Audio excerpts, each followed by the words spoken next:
You thought we had 2 minutes, but we didn't. Hi, welcome back to Monsterhearts. It's been a while since we had Yeah, it's the. been. It's been a while. Um, it's been quite actually a while since the uh, events of the art fair and the altercation between our lovely little new friend group and a very odd um, creature. Don't really know.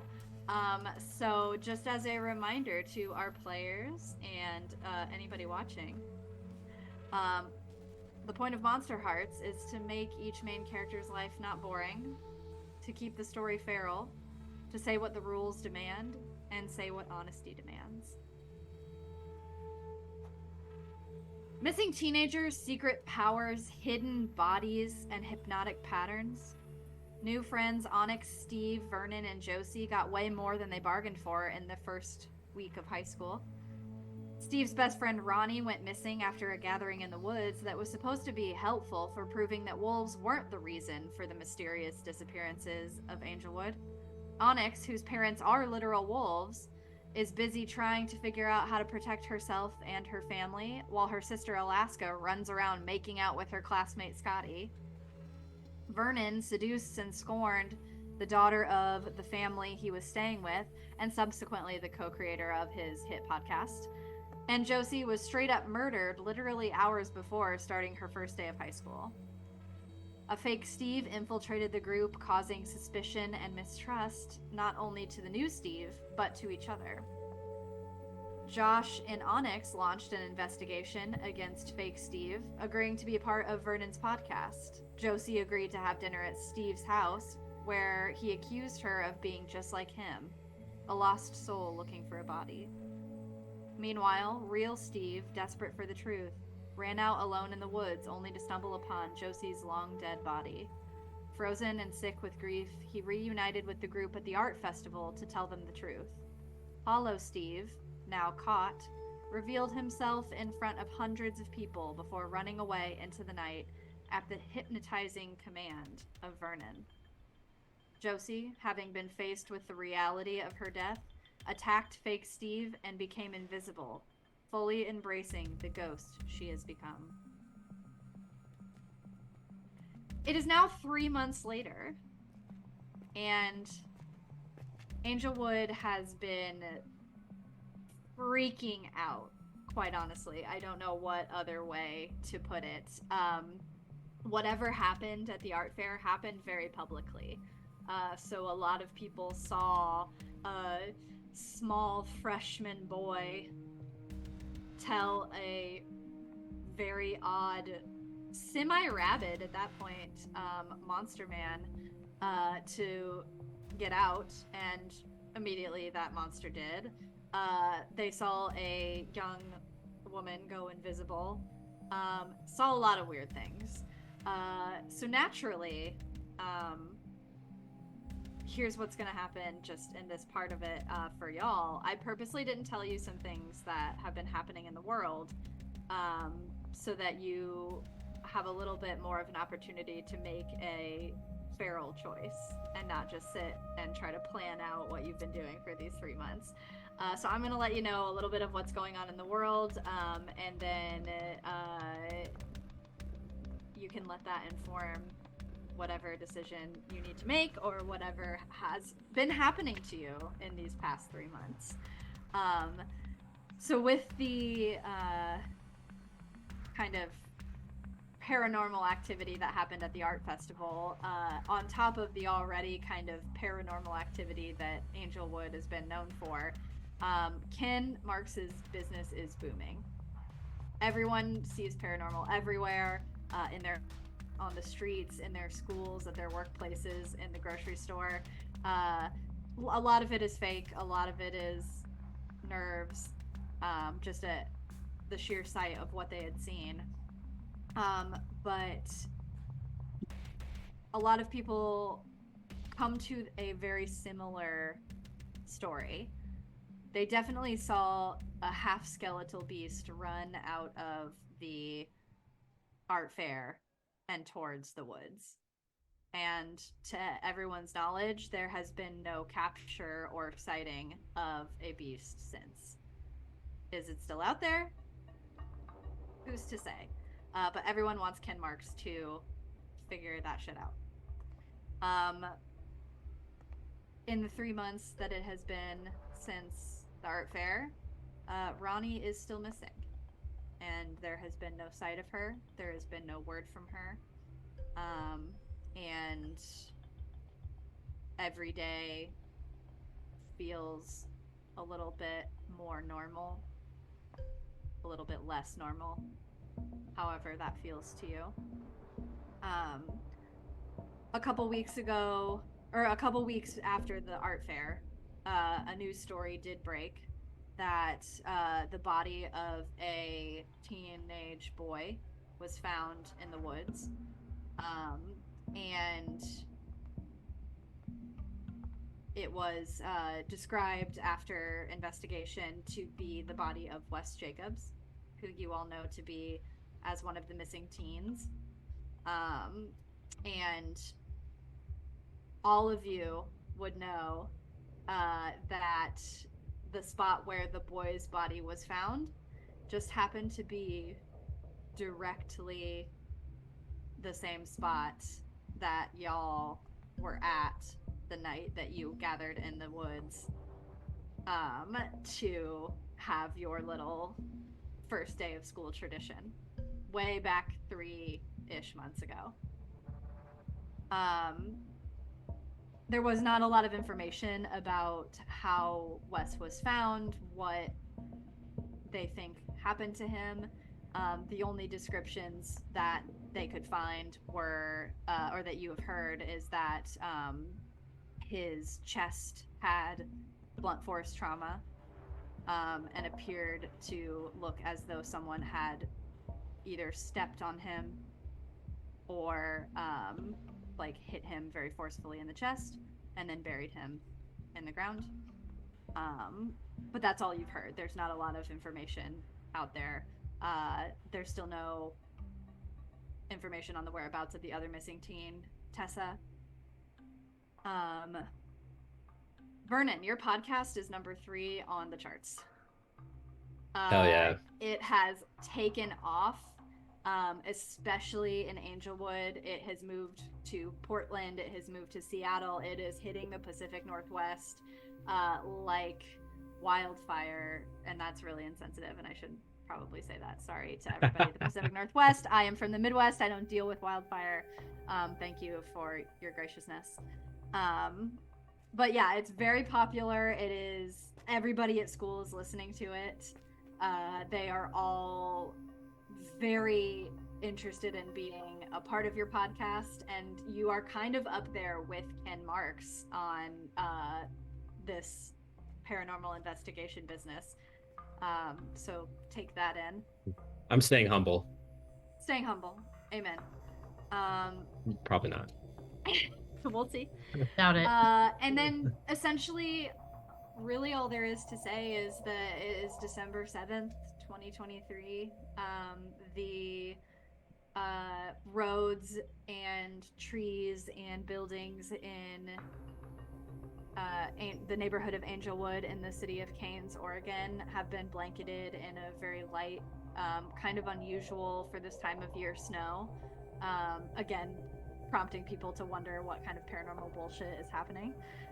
But people are enjoying it nonetheless. Holiday decorations after Thanksgiving have started going up. You see houses decorated, apartments decorated, trees, lights. The entire town square where the art festival was held has its usual array of lights, the giant Christmas tree. Everything is looking pretty festive, but the vibe is still a little bit eerie and uncomfortable. Steve, what do you think that you have been doing, or is there anything notable you would like to describe or tell me in these 3 months that you have been up to? I mean, where do I begin? Steve is a lot more confident than the last time that we saw him, but a lot more distant and kind of cold as well. I think that the first thing he would have done in the first few days, weeks, whatever, would be to try to talk to Josie, just about what he found and what that means and what she remembers. And I think he would, whether or not she would be, whether or not she would be open to that is up to Sophie. But then I think, surprisingly, he would. I think he's been using a lot less magic. I think he's been not exploring that as much. And I think surprisingly he would want to follow, like, because Ronnie's gone, maybe subconsciously as kind of like an homage to her or like in her honor, would start really trying to investigate more. I think he really just, and I think also like after his dad being dead and after being out in the woods alone, and I think that Ronnie is just searching to be in control, and I think that his way of doing that is to just try to figure out what's happening, what's going on. And also, just a side note, I think that I can assume that Onyx, people like my friends would tell me that my mom didn't know I was gone and was just experiencing this other person. And I think as hard as it would be for Steve, he would just not really tell her what happened, and he would just put it off as in like he kind of went through a phase and like he's sorry for any weird shit that he said or did, but I don't think he would tell her that that wasn't him. Yeah, that's just off the top of my head. That's kind of what I'm thinking. A couple weeks into your mom pestering you a little bit about, what the hell. Yeah. She catches you in your room one night playing a video game or something on your phone, or just not really doing much of anything. Yeah. Maybe you were on your phone scrolling a news article about Wes. Yeah, that's probably more accurate. But she kind of knocks on your door and she says, Stevie? Yeah, Mom. Can I come in? I just wanted to talk to you for oh, okay. Yeah. Okay. And she kind of very timidly, a little more timid than usual, kind of walks into your room, kisses you on the forehead, sits down in like a chair or your computer chair, desk chair next to you. So I love you. And okay. Oh. No, I mean I love you too. Sorry, it's weird. Okay. Yeah. I'm no, just gonna it's just been talk. I don't know how you're gonna take this, but I think it's what's best, and I don't want to. I'm not here to smother you. I'm not here to crowd you. I'm gonna stay away from you. If you want me to, feel free to say hi if you see me if you want. But I am feeling really guilty about working nights and these long days and being very absent from this very, formidable moment and pivotal moment in your life. And so I just want to let you know that I got a new job and I quit the restaurant.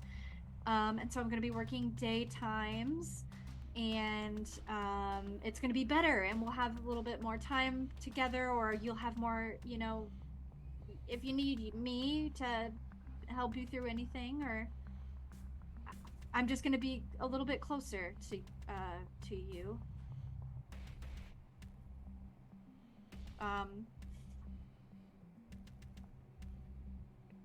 Do you remember Miss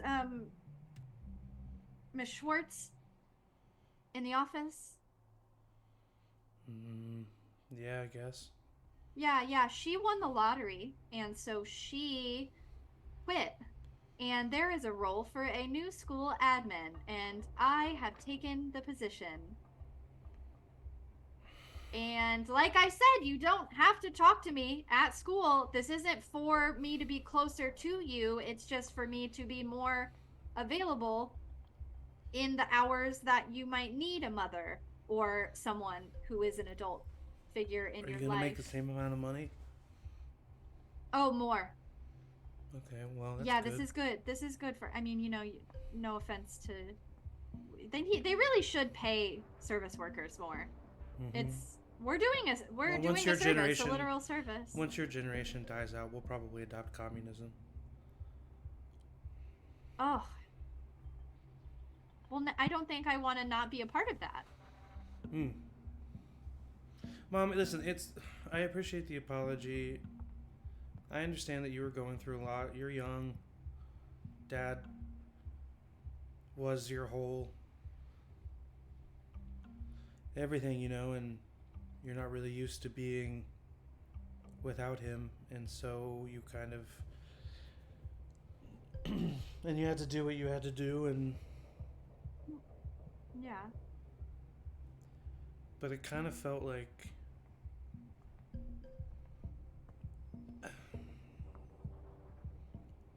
I can be honest with you too, right, Mom? Yeah, of course, Stevie. I'm not saying this to make you feel bad, because I really do get it. But it kind of felt like I lost both parents.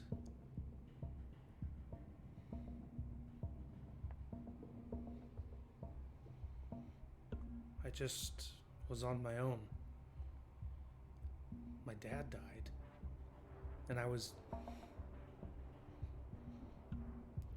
would just be in here at night in the place that he died. And I would look down the hallway and see his room. And I was alone. And you were gone. And I get it. I do get it. I'm not mad at you.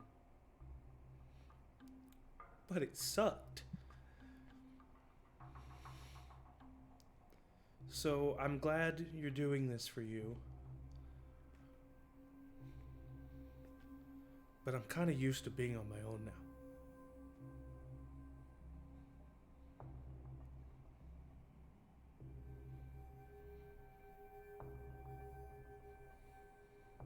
Okay, well, dinner will be ready in about an hour, so, and you see her kind of like stand up and look away, and walk back towards the door, kind of wiping her cheek, and she... Actually, I think I'm gonna go to Vernon's.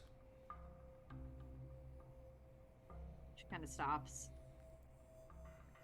Okay, be safe. Thanks. And it's a little scary after, they found that young boy, so just text me when you get there. I promise you, I'll be careful, and I can take care of myself, and I will text you. And Mom, thank you. I'm sorry. It's okay. Don't. Thank you for telling me, and I just want to keep this family the best it can be. Love you. Love you too. And she walks out the door. I think that he sighs really loud and lays on the bed. And then I think I would head to Vernon's. I don't think it'd be my first time recently. Yeah. Josie, you have been having the same dream over and over. It's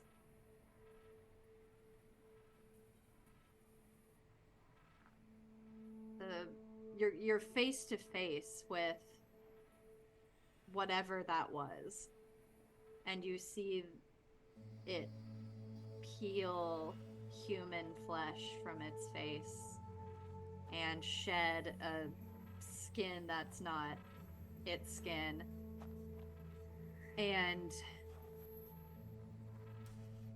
you see it run on all fours like an animal into the darkness, and you just keep replaying that over and over, and you keep hearing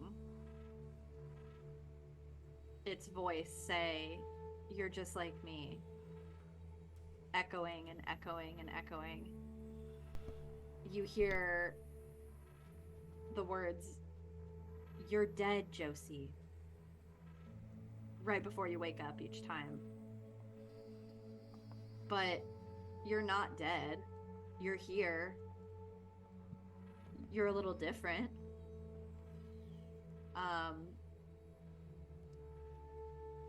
I'm interested to see and hear from you what Steve kind of pondered as to how far would you have let him show you yourself? Yeah, I think at this point in time, like, it's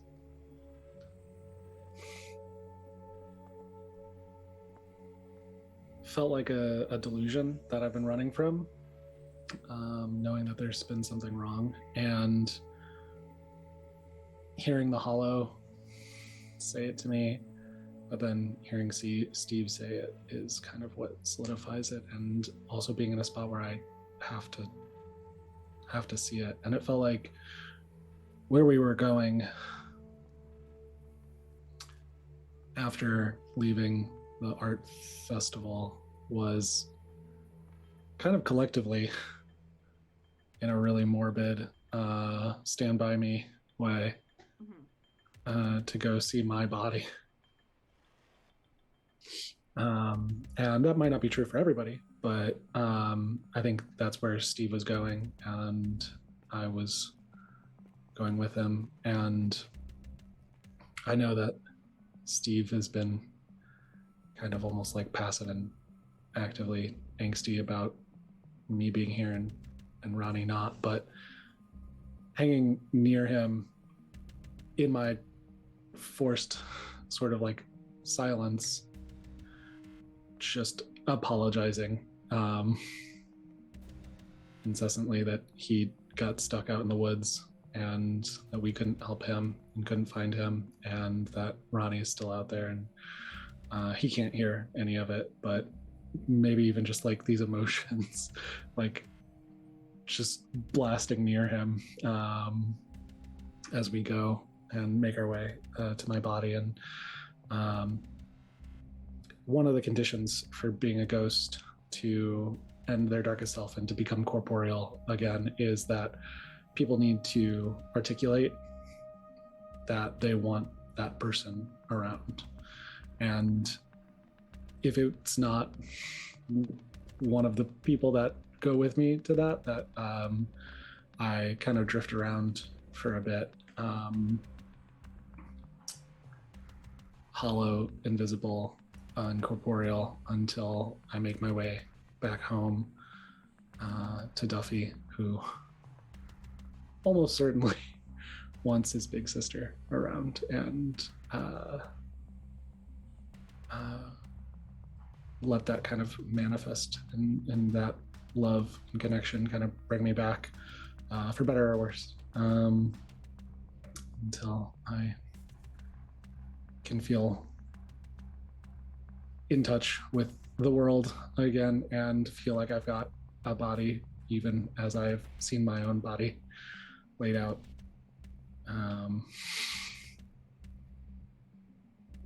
Yeah. Well, that was very poetic. I would definitely say that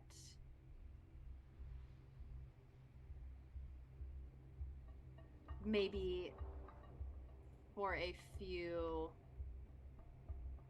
weeks you kind of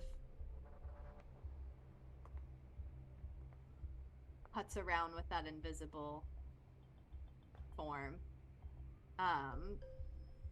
because it's hard for people to tell you they want you around if they don't see you. People don't usually just speak that into the ether. But you continue and tell me again, so if there's anything that you want to do in that 3 months or have had done or make it known that you've done. But in my head, it's like a few weeks goes by that you kind of are in this invisible form, going to school, going home. Yeah, I think like going to school for a little while in my ghost form, invisible, and just like trying to keep a semblance of normalcy, and then I probably would start wandering the woods, and then going home at night and like not trying to scare Duffy, but like make sure he knows he's not alone, and that I am like still here, and like manipulating things around him to like try and make him know that I'm there, and yeah, having the impact on the little impact that I can on the world around him to let him know that something's there, and hopefully let him know that it's me. Probably writing little notes for him. Some of them just like supportive notes, as he, I'm sure, is very confused and scared. So yeah, I would say there's one day that you know, very similar to Steve, are sitting in your room, still invisible. Duffy bursts in very excitedly and is like, maybe kind of in the same vein of how you've been communicating over the past few weeks to let him know that you're there. He comes in, Josie, are you in here? Show me that you're in here. Very like seance style. Yeah. I would probably like then almost sarcastically levitate something and then throw it at him. Okay, so I have to tell you something. I got chosen to be in the school science fair. I'm assuming that you're excited for me. And if you aren't, then please turn the lights off 1, 2, 3 times. Nice. And he like looks around like. And the lights stay, so that way he knows that I am excited for him. Because that's what you said, that if I'm not excited, turn the lights on and off, or. Oh, I don't remember. I think you said if I'm not excited, flip the lights. Okay, if you're not excited, flip the lights. Wait a minute. Wait. If you are excited, flip the lights. I want to see it. Josie, okay. So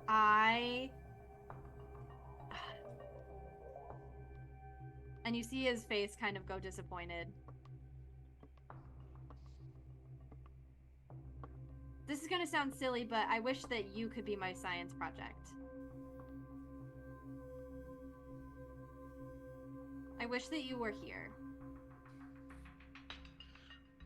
And you kind of feel... Yeah. For all of the silliness that you've been having kind of with him over the past few weeks of not really knowing what to do to get out of this form, to just kind of be, and to have a 12-year-old boy for a brother who doesn't really go around saying, hey, I miss you, I wish you were here.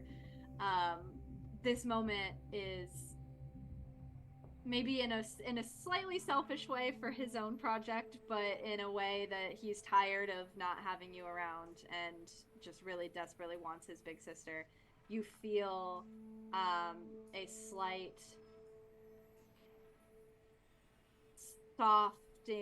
softening of your limbs and kind of a warmth from the center of your chest as you feel the corporeal nature of your body manifest back into you. And unbeknownst to him, Duffy, who is turned around, excited about the light switch going on and off, is just yammering on and on and on about this science fair project. And if you were my science fair project, and I could study my ghost sister. I could study what makes ghosts and what are ghosts even really. Because, okay, so my friend Garrett, he said that he thinks ghosts are most like this movie called Ghostbusters, which is like some like crazy old movie from like a million years ago. And I don't even think, and then there's like ectoplasmic chambers or something buddy. And he swoops around. I think that's just a movie. What? Wait, you can see me? And he just starts crying, just like absolutely sobbing, runs to you, just like stuck to you, and it's just like heaving.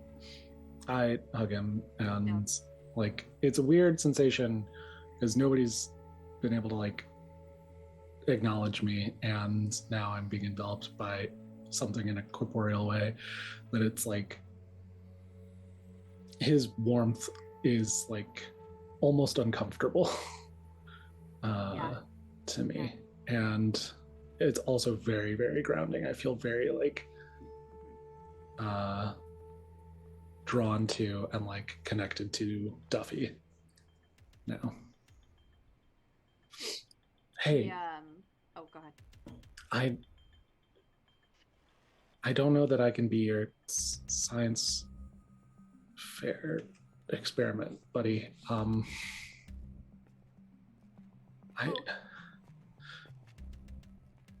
That's okay. I'm just glad you're back. Where are Mom and Dad?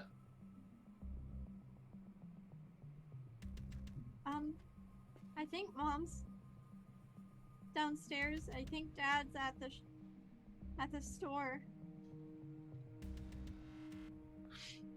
Where do they think I've been?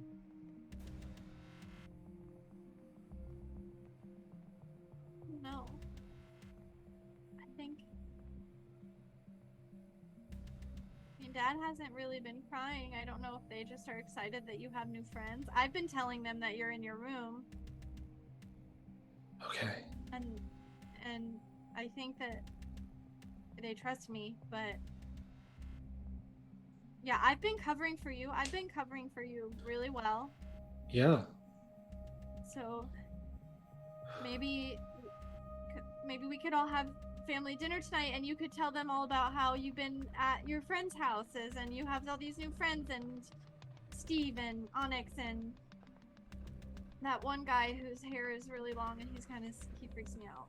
The one, he's got the podcast. They talk about it at school all the time, and I think you were on it the other day, but Vernon, yeah. Vernon. I always want to call him Jasper. Yeah, that's his last name. Some people go by their last name, so it's not that weird that you'd want to call him Jasper. He kind of looks like a Jasper too. Twilight. Yeah. Oh my God, you're so right. He scares me. He looks like Jasper from Twilight because he's like this. All the time. I'm so hungry. I need to eat something like right now. Oh, okay. Is that the puberty or what is that? I'm hungry too because I am going to start puberty any day now, Mom says. Yeah, is that hair on your upper lip? You better go check it out. Oh, okay. and he'll run. Like, he's just so excited. Like, I don't think you've ever seen him this excited, Josie. Like, but that gives you a little bit of reprieve to kind of take in that you now have become at least not invisible, but still that begs the question, what are you and why? Mm-hmm.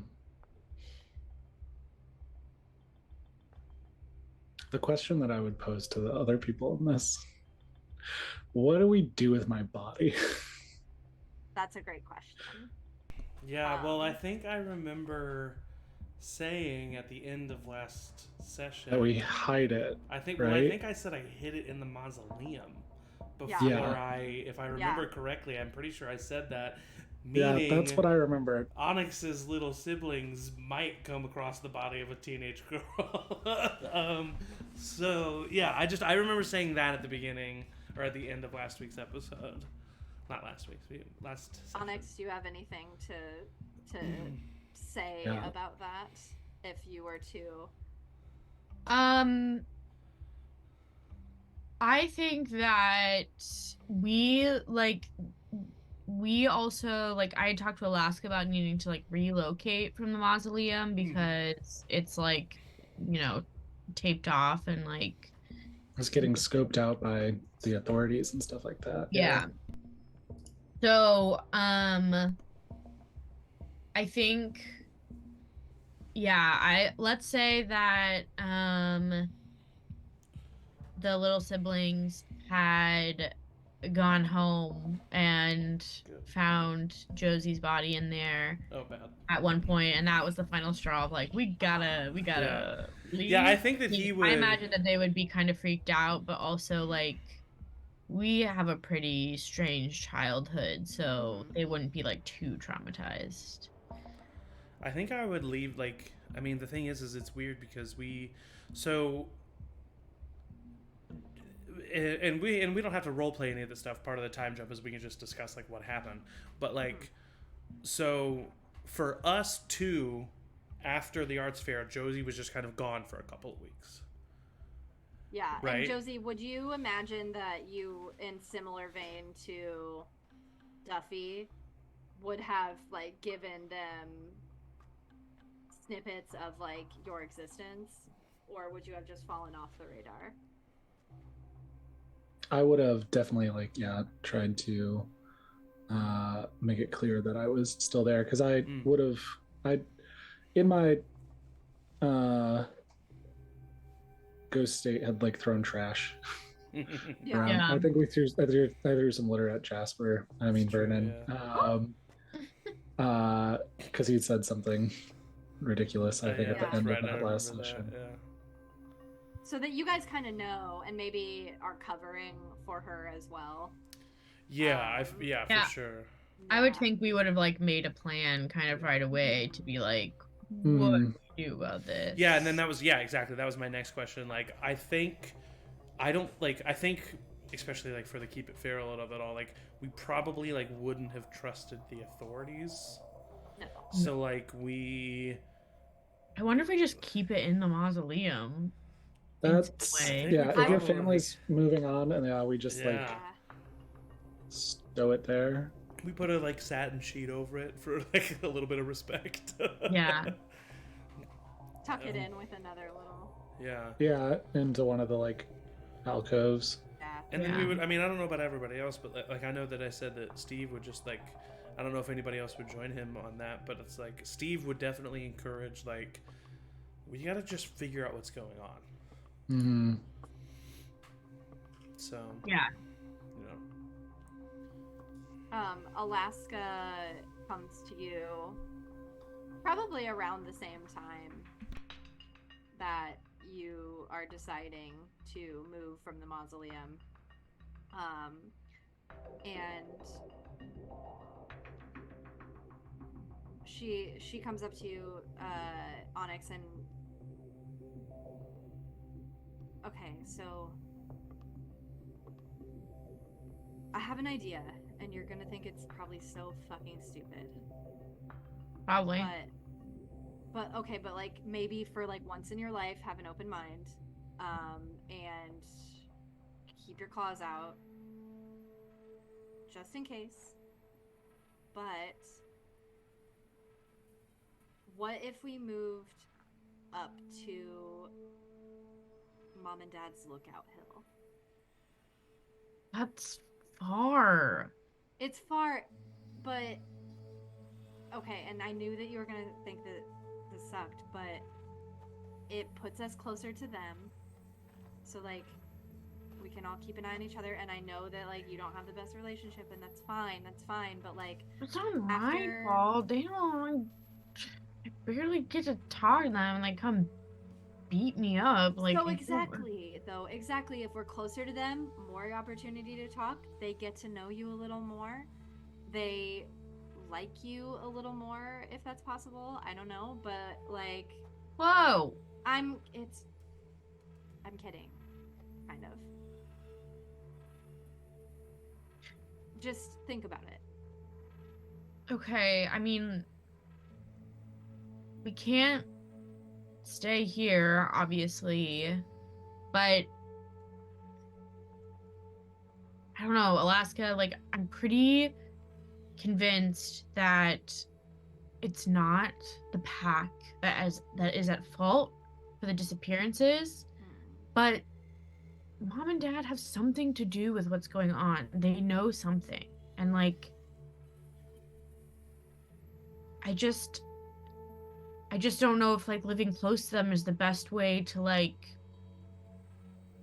Wait, maybe staying close to them is the best way to figure out what's going on.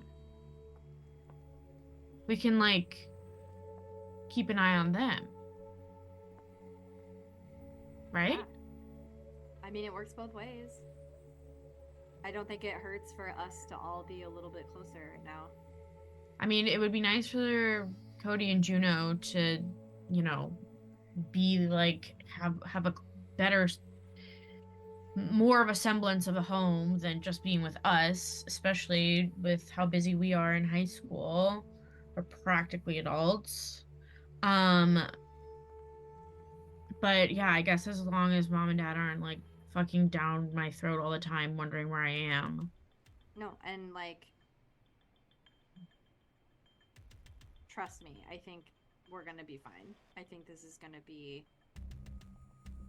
better. And the hill is way closer to Cody and Juno's school, so we don't have to worry about them going so far. Will you help me spy on them? What? Will you help me spy on Mom and Dad? Come on. I mean, if I'm around, yeah, but I've just been busy. Oh, I know. You've been very why busy. do you say it like that? It's like fine, when you find someone you like, you'll be busy too, okay? Okay. Not busy, too busy to solve the greatest mystery of our time? I think not. Oh my god. You have like 13 fucking investigators in your circle. Like, your little friend Steve now, like, poking around. He was like asking me questions the other day, and I was just like, ew, stop. Are you Ken Marks? No, thank you. Like, and then what's that podcast that your friend has? Like, What We Do in the Shadows, or whoa, it's my podcast too now. Oh yeah, okay, and you're talking to me about being busy. Well, like I said, my busy things are not keeping me from being engaged in my community. And if I did like someone, which you don't know about me, then I would hope that they would join me on being involved in solving the mystery of the disappearance of our friends. Okay, let's go back to the part where you were like, you don't know about me. Is something going on with you? No, nothing's going on. You like someone? No. But I can't no. I can't help if someone likes me, though. I don't know. Onyx, tell me right fucking now. No, yuck, stop. Does someone like you? No, you have to tell me. And she like starts like punching you in the shoulder. You have to tell me. I am your sister. You didn't tell me for like months. Okay, that is okay, unless you also are dealing with the internal crisis of homosexuality, then okay, fine, I'll back off. But if this is like typical straight situation, no excuse. Society works in your favor, okay? No one's mad at you. That's rude. I have to be going through a crisis to have some privacy. Yes. I think that's kind of backward. Yes, respect my privacy in this crisis. Yes. If you're going through a crisis, you need even more support than normal. Oh my god. If only you would let people in. Likes you. It's Josh, okay? I knew it. It's fine. He is cute, okay? I've known him for like not very long. Okay. And we're just hanging out. It's just stop. Scotty and I were just hanging out for Okay, well, I'm not you, Alaska, so I'm not committing to anything yet. Okay. Thank you for telling me. Thank you. Appreciate the information. Also, can I ask a real question about Scotty? Sure. Okay. I don't know them very well. And for your sake, I will try. Yeah. But like, I kind of like wasn't like joking about if I were to, like someone, I would hope that they would be involved with like things I care about. And like Ronnie was one of Scotty's good friends too. Like, but they just don't seem to be like as torn up about it as like Steve is. And like Steve is like not okay. Like I don't think he's doing well, but at least he seems to be kind of like dealing with reality. I don't know. I don't know what Scotty's doing, but like, are they all right? Are they disassociating? What's fucking going on? You see her kind of get way more contemplative than you've probably seen her in a while, as just someone who kind of flits from experience to experience and doesn't hold anything very heavily.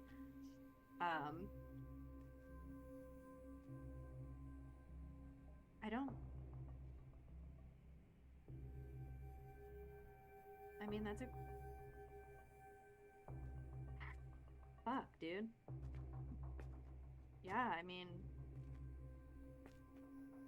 I don't know a lot about their friendship like before I met all of them, but Becca's been around. Steve is like had some crazy experiences, feeling like all of it is his fault. It's just surprising. Yeah, we're hanging out tonight, so maybe check in on them. Wow, since when did you become the like beacon of emotional intelligence?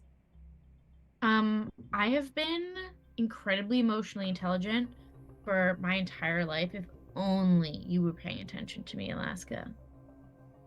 She like playfully, but like the hard end of playfully like punches your shoulder, knowing that you are strong and can take it. I like try to dodge and like pick her up over my shoulder. Really? Yeah. Okay. It's not I want to tussle. It's not gonna be like truly out of violence, but in the similar vein of like when you two were like bantering at the beginning. Go ahead and just roll to lash out physically. Okay. Let's see. Just to make some sort of physical roll. Why not? We're getting creative with the rolls in freshman year. I do like to give Onyx those like lash out things though, because I do think she's like stronger than she thinks she is. And I think especially in this this early stages. Like, might as well.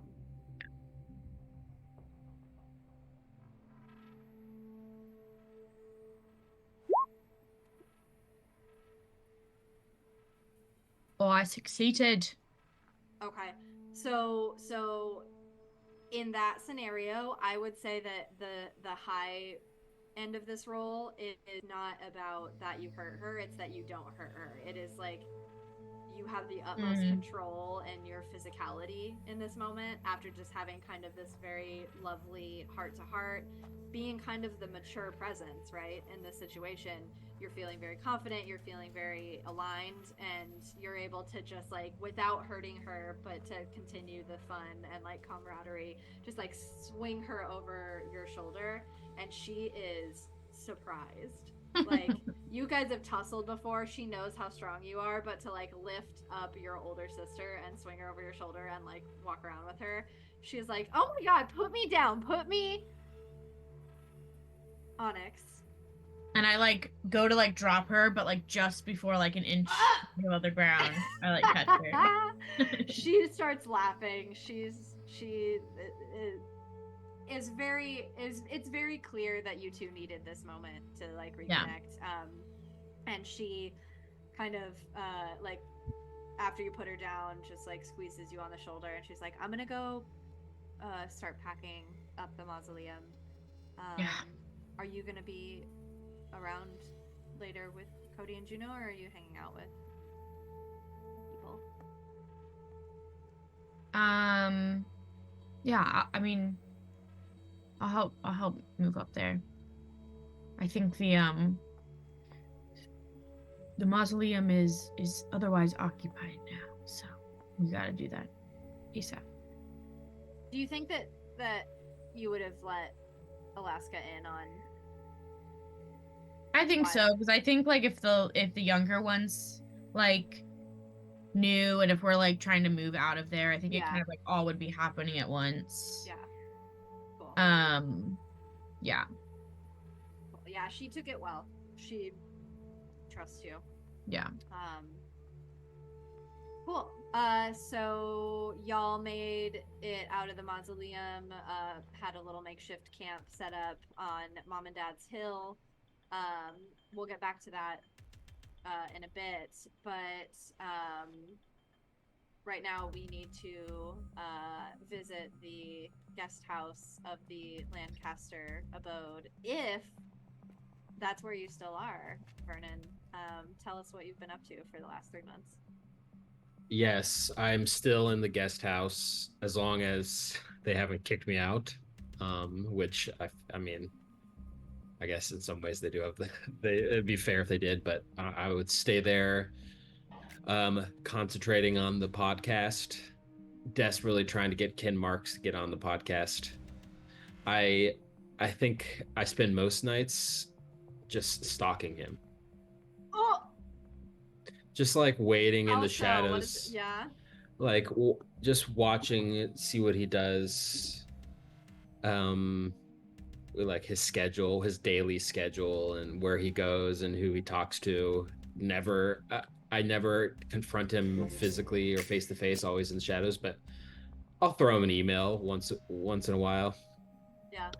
You know, a formal podcast request email. I think the popularity of the podcast has made Vernon even more weird.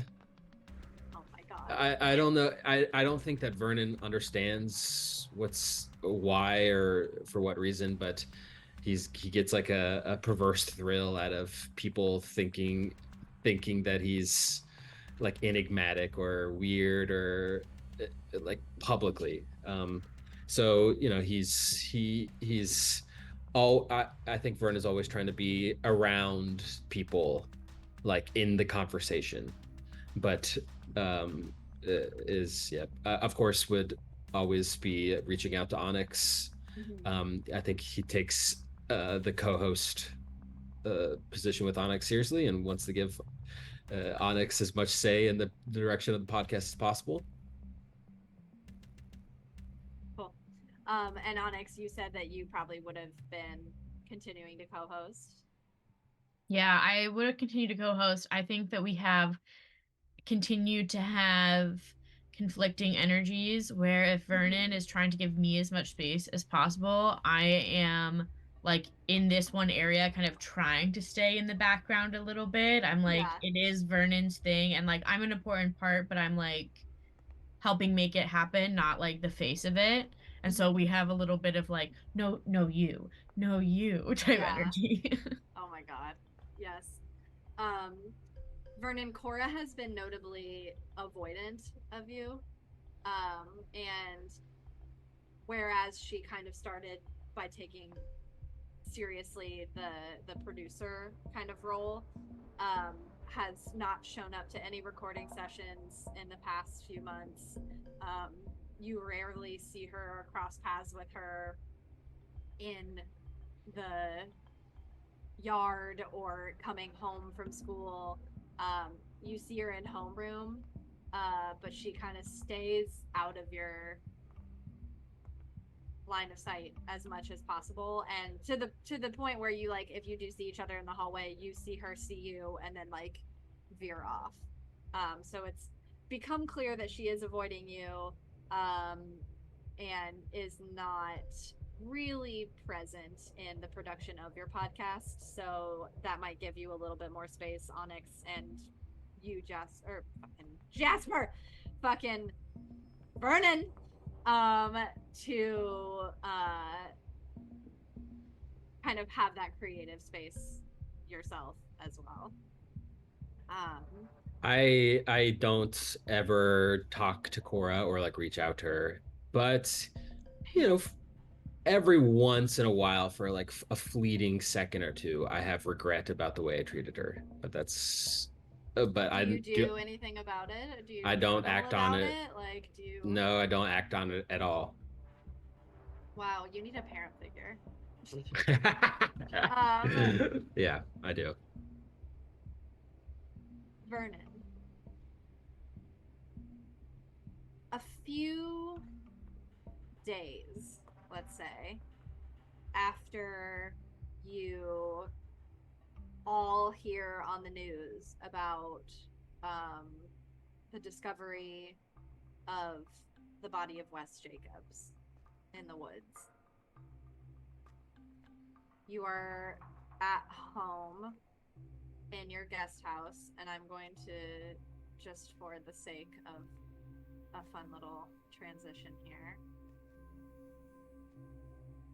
you are at home in your guest house, and you either are tinkering with some editing of the newest episode of the podcast or reading a book about the history of paranormal investigations, or you're jotting down the whereabouts and the to-dos of Ken Marks, who you have noticed when you are stalking him, I will tell you this, is very good at faking control and composure. After every job he has, or if he's interviewing someone, or after any professional interview, investigation, whatever he's doing, you see him doing one of many things, whether he's crying in his car, whether he's having a like what looks like very labored breathing that you could only imagine is like a panic attack, whether he's on the phone, very like emphatically gesturing,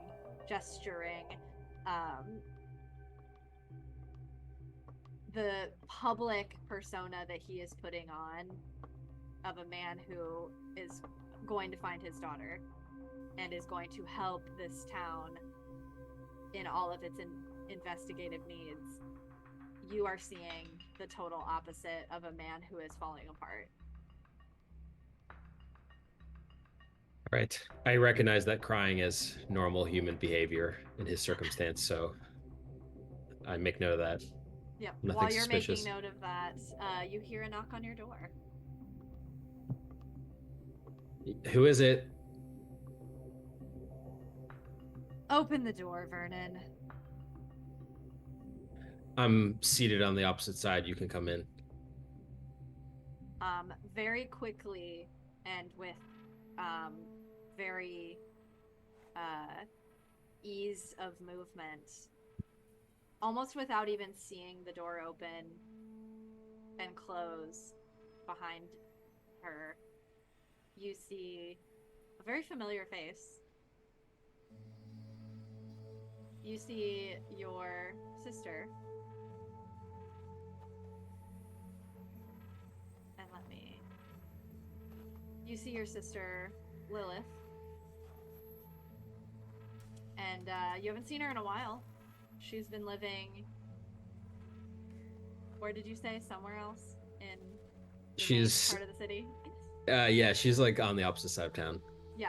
And as we all know, you can live in the same city as someone and never see them. She looks at you, and she's very similar in appearance. Long, dark black hair, piercing eyes, pale, but not pallid. Hot. Hot. Thank you, Midjourney. And she kind of just looks at you and says, "Hello, little brother." Hello, older sis. What a pleasure to see you. I wish I could say the same, but I'm honestly here for a reason, and that reason is to ask you a very important question, and that question is, can you please fucking stop?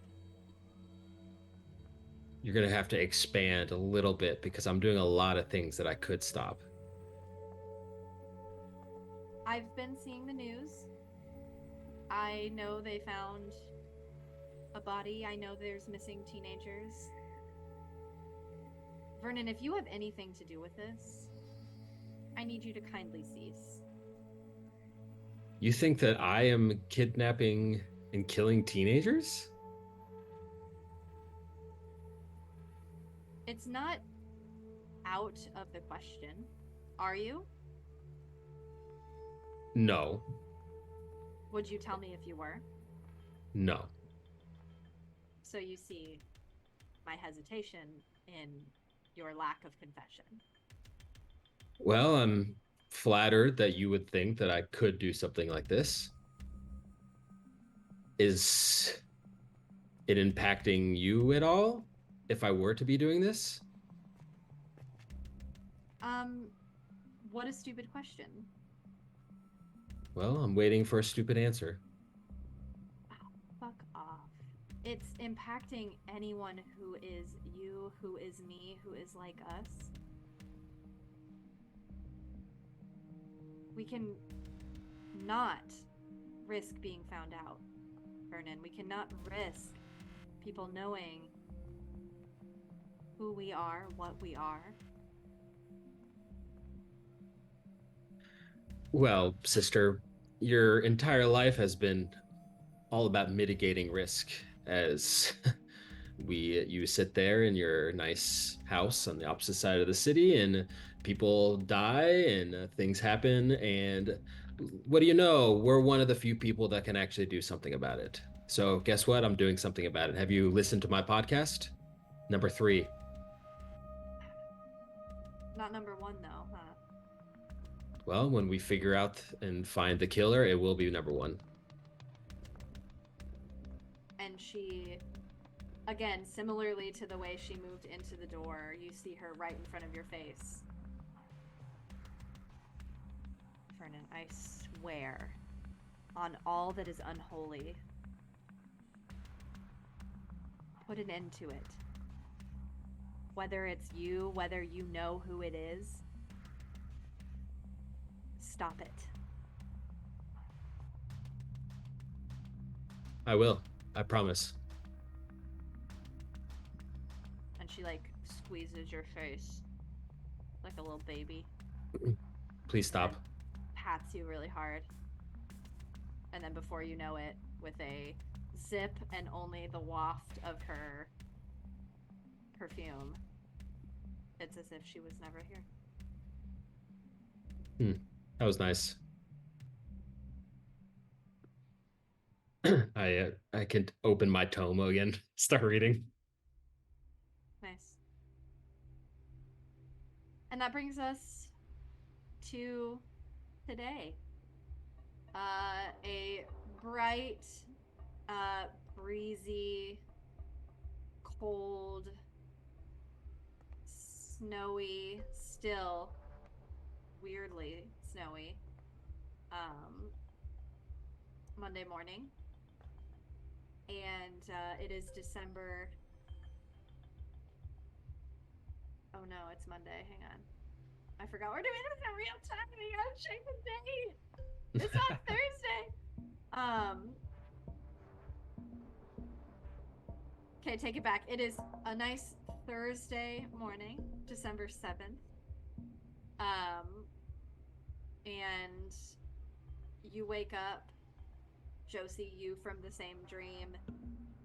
Steve, you in a cold sweat, still no closer to finding your missing friend even 3 months later. Onyx, you in a makeshift shelter or tent at the top of a hill in a cemetery.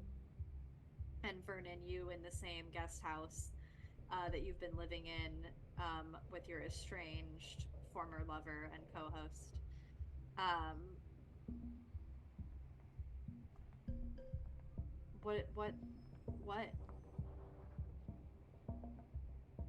What's next? Where are we going? What are we doing? Take me on this journey, you guys.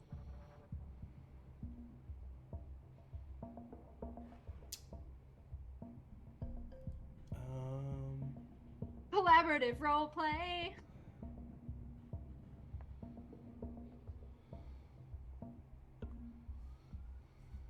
Is Josie back in her visible form?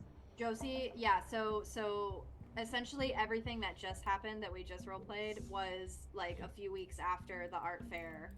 Okay. And now it is a couple months since then. Yeah, a couple months. So we've been living under all of those circumstances that I told you at the beginning, and with all the information that you have found from those moments. So I guess we'd be showing up to school as usual. So yeah, it is a school day.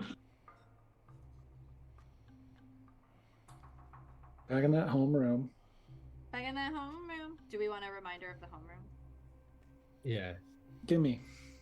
Gimme. Uppies. Don't say uppies. Homeroom. Ronnie's seat still clearly absent. I'm not seeing anything. Oh god, sorry. I always forget to move the little player thing. I just click on it and I'm like, I can see it. Boom. There we go. Yeah. I would say the only change, and I will change it, I'm going to say that Cora has asked to switch spots with Dustin. So now Dustin, Josh, and then some rando named Derek and Vernon all are in this corner. So that way Josie, Steve, Scotty, and Becca are all around here. Onyx, if you wanted to ask to switch also, I would allow it. Or if you wanted to take Ronnie's seat if we weren't leaving it sacred. That'd be fucked up to or take ask Ronnie's Derek. Yeah, I think Derek at this point. No, I think I'm staying where I am. Really? I think Cora moved next to me, and I was like, I'm not going to be intimidated out of my homeroom seat. Yeah, I think she, now, like, thinking of it, she desperately wanted to get away from Vernon, and because Dustin was always over here, like, bopping around, she was just like, will you just switch with me? And then she forgot because you were over here or something that you actually do sit there, and so you came over and there was this moment of just, like, her being like, oh. Look, I'm not Cora's enemy. I don't necessarily agree with what Vernon has done. I'm just... I think you would have told her that. If we had a chance to like talk, like if she would talk to me, yeah. Actually, I mean, we can roleplay that, or like we can do whatever. But I think that I would say that to her. Okay. Yeah, she would have looked at you like that though when the bell rang, or like when Miss Townsend was taking attendance and you came and sat down, you would have seen her looking at you like,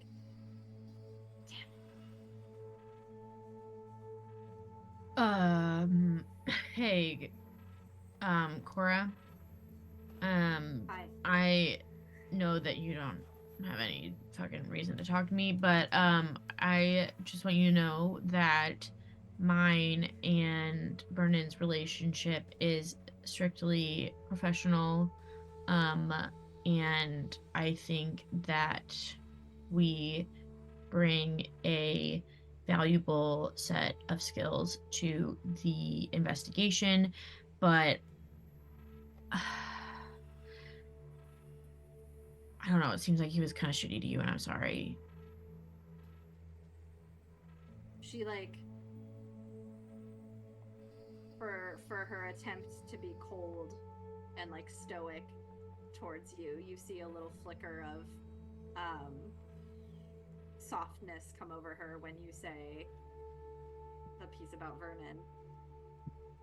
Like she wasn't expecting you to take her side in that. Yeah. And she kind of looks at you kind of over her shoulder.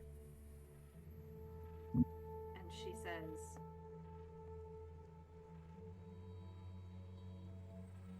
for what it's worth, I'm enjoying listening to the podcast. And she kind of puts her headphones in and leans forward. Very clearly not wanting to continue the conversation, but... Cool. Yeah. And she kind of just stays like that. Yeah, I don't think we like talk much. Yeah, it's and mostly you're probably talking to your crew. But she doesn't give you any grief. She doesn't like scowl at you or anything. Yeah. And you, similarly to Vernon, you never see her when you go to record. So. Yeah. Yeah. I think as frequently as possible, I am like telling the girls behind me to like shut the fuck up and trying to like yell over them at my friends. Oh my god, she is so annoying. Yeah, I know. She's just like always yelling, and like her hair. Oh my god, she looks like a little puppy dog, like a little. It's just so fluffy all the time. Like I know, yeah. It's just, ugh. And they're like looking at you. Hey, can you two like quiet down? Like we're trying to, have a good time at school today, so maybe you can just shut the fuck up for a minute. Oh my god, she's telling us to shut up. She's yelling across the room, and they like start tittering to each other, and then soon just are completely engrossed in their phones.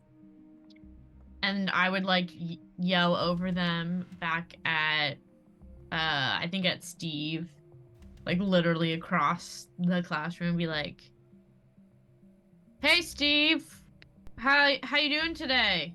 What's up, my guy?" Hi, Onyx. I'm gonna stand up and walk over there.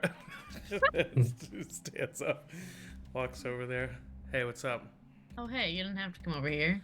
Well, I really don't want to yell across the room. Oh, I kind of did, but that's fine. You can still yell, I guess. You're right. That's why I like you, Steve. Hey, I just want to say one more time, and I know that you said no because this is your life and you're kind of used to it, but like, if you and your siblings ever like want a place to stay that's not the middle of the forest, especially now that it's getting winter, you can always come stay. Great. First of all, calm down. Nobody knows we live in the middle of the forest. Sorry. Like, sorry. I am having the time of my life. Snooping around my parents' business. So I would be hard pressed to give that up at this moment. But maybe come January, February, I will regret that. So if that happens, I'll let you know. So have you, he kind of looks to his right, making sure a certain person is not listening. You talked to Josh recently? What do you mean? I mean, yeah, like I go to like wrestling practice. I talk to Josh. Yeah, but like you guys had like, would you have told Steve about the dinner? It's okay if you didn't.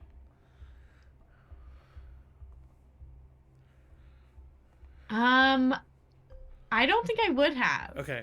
I think that like he like asked me out like a couple months ago now. I think we would have continued to kind of like hang out in a very like casual way, not really talking about much of anything. So I think what he would phrase it then as is he like doesn't know anything? He hasn't like picked up on any other weird shit? What weird shit? Which part?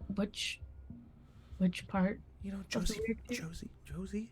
Oh fuck. Like I just want to make sure that we're still keeping that between. Yeah, no, I'm telling as few people as possible about that. I mean, he like was there when Ronnie disappeared, so obviously he like knows some of the shit. But, I know, and he saw what I can do, but yeah. Have you been exploring that recently, or no? Not at all. Not since that night. No. To be honest with you, and he kind of like looks and makes and like sees that Cora's like listening to music in her headphones, and I was like, okay. And he's like, to be honest with you, I'm kind of like scared of it. Yeah, it was fucking scary, but also maybe if we have to have some epic battle against the forces of evil in the world, we need you as our weapon. Wait a minute. I can't believe I've never thought of this in the last 3 months. But I have a great idea. What? If you can get like a piece of like fur or something from your parents, maybe I can cast that hex where I like look through their eyes. Oh shit. I mean, wait. Also, does Steve know that I'm a werewolf? Oh yeah, I guess you're right. Well, I mean, I know. Okay, so that's another thing that I wanted to talk about is over that's the past actually a good question. Yeah, over the past 3 months, this is like a group discussion. I mean, obviously we all know Josie's dead, so we know Josie's shit. Yeah. We know that I'm magic. We know all that. But I do remember at the end of last episode, I was like, your fingernails like grew really quickly. Like that's the thing that's weird. And you, like, that guy was trying to kill me and you just talked to him and he walked away. So, like, Steve would have pressured both of you to talk about that. Would either of you have talked about that? Or, like, what would you have said? Nothing. You just would have been like, I'm very persuasive. Yeah, I haven't done anything necessarily supernatural. Exactly, yeah. I think that Steve obviously suspects something. Yeah. But, yeah, he doesn't really have any proof, so he probably, like, every time he comes over...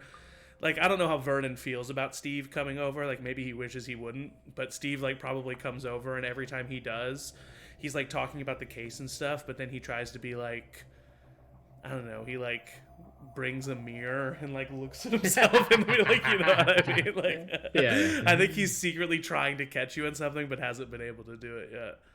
What about you, Onyx? I think that Onyx, like, wants to tell you.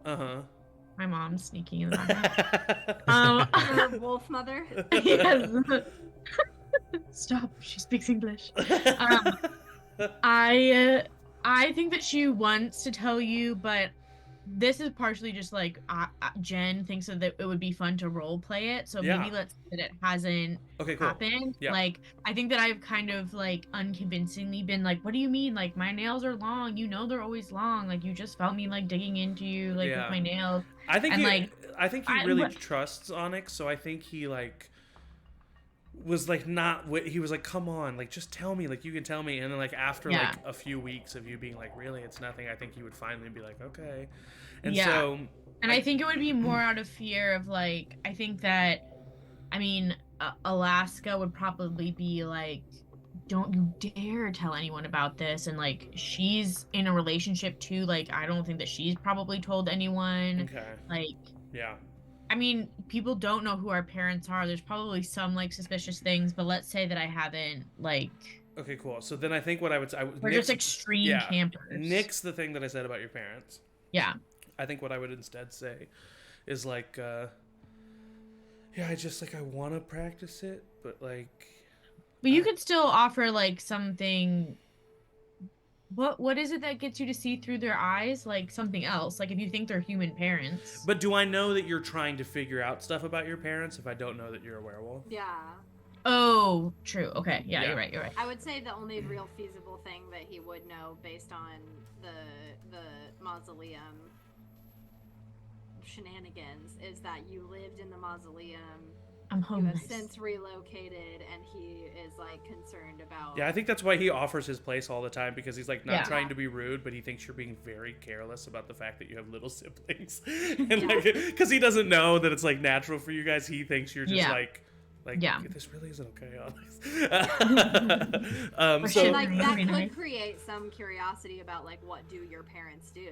Yeah. Well, and I also think that he would just kind of like, I think he's trusting Onyx, and he's trusting Onyx in the way that he knows that there's a good reason that he doesn't know what she's hiding, but he does know she's hiding something. Yeah. If that makes sense. So he's like stopped asking about it because he trusts you enough to know that you're still like his friend, and like you must be lying for a good reason, but he does know that you're keeping something from him. You can tell, yeah. Yeah.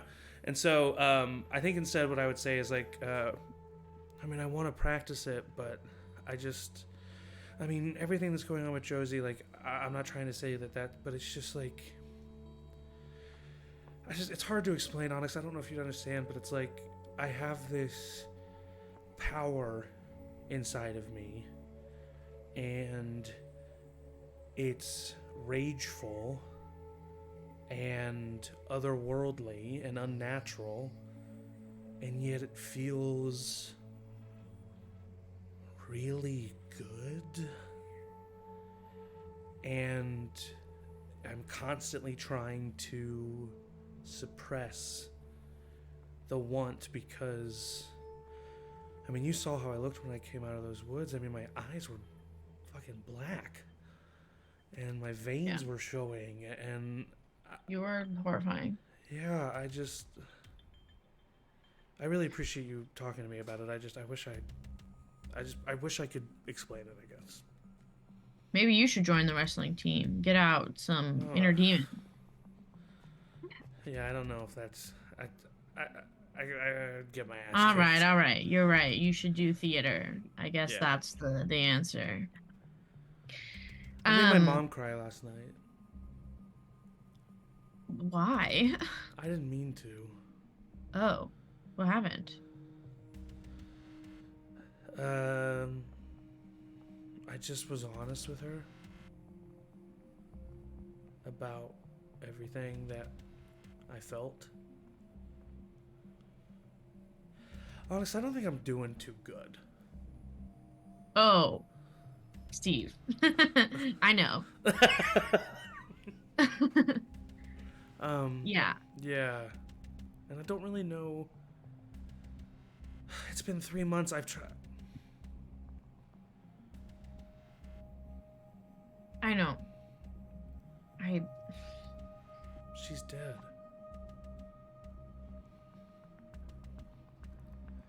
And I just can't accept it. But I know she is.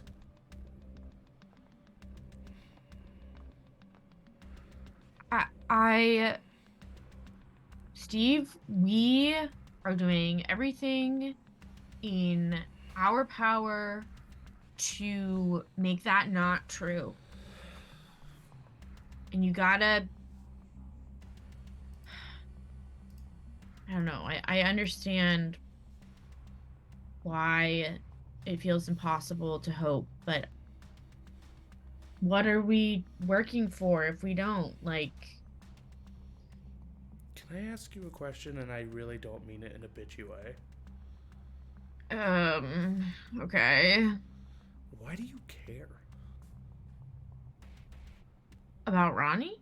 Yeah, I mean, not that you. I mean, you're a human being and you have empathy, so like I get that part of it. But like, you didn't really like her, and I don't know. It's just you're working just as hard as me, and you're working with Vernon, and we saw that creature that would pretended to be me, and I just. Yeah. I But mean, you're just like a freshman on the wrestling team. hell yeah, I am. So like, what's your tie-in? She's my best friend. I was raised with her since we were kids. The thing in the forest pretended to be me. Josie's dead, but why are you? What's your tie-in? Well, I mean, you all were in the woods that night because I invited you and I promised that it was safe. And, you know, for my whole life, it has been my safe place. Like, I love being out there. You've You lived in the can't woods even. your entire life? I've spent a lot of time in the woods, is what I mean, in my life. Um, a lot of time, hours of days Yeah. over the years. Mm-hmm. Um, and I really didn't think that there was anything there that was, you know, I wanted to prove to you all that there was nothing there that was actually gonna hurt anyone. That's not where the trouble would lie. That's not like It what was wasn't your out to fault, get us. Onyx. No, I know it wasn't my fault, but like, of course I care. Like, I invite you all to the woods, Ronnie disappears, and I'm just gonna be like, oops, sorry that happened. Like, You're right. I hardly knew Ronnie, but I like know a lot of people who did, and I don't To be I don't want to honest, live in the world where the woods is like no longer my safe space. that makes sense. Sorry, I didn't mean to question you. To be honest, my dad died. My best friend disappeared for what I'm pretty sure was still my fault. And then my other best friend, when she found out what I really am, stopped talking to me. And I haven't spoken with her. And he kind of like looks in the back towards Becca. And I scared her. And I think I'm just kind of used to people leaving.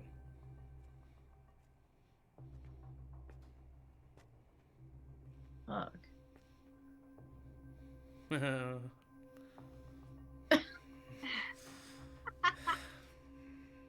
Well, you don't scare me, Steve.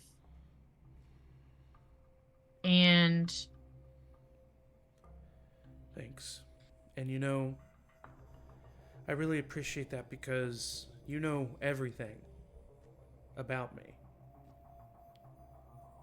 And I really appreciate that you've not betrayed that trust that I've given you.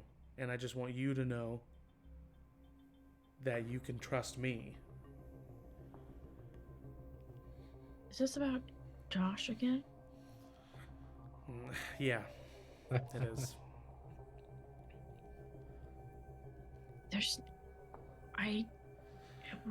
It just friends. What do your parents do for a living?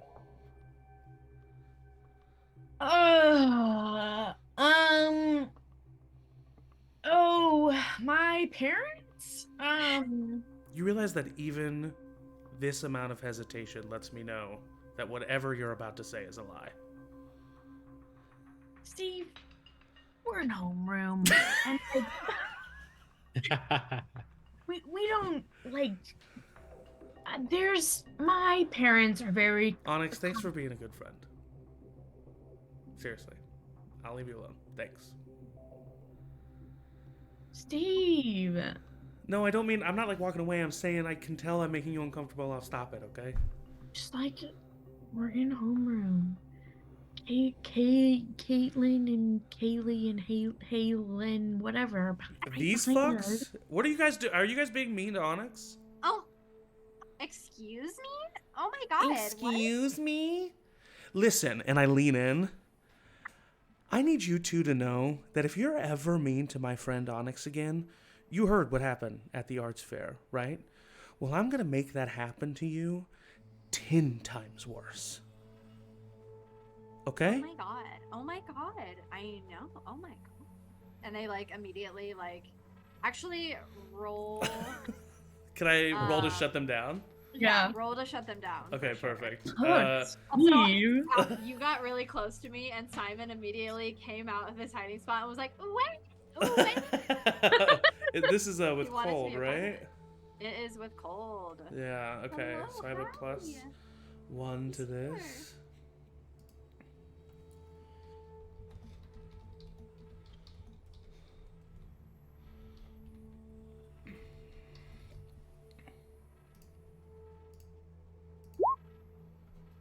Oop. Honestly, perfect. I'm really trying to be super intimidating, and I rolled a 6 and failed. Experience. Wait, does that mean I finally... I think that's my 4th one. Is it 4 or 6? It's 4, and I need 5. Damn it. Okay, so you're a 4 out of 5, though.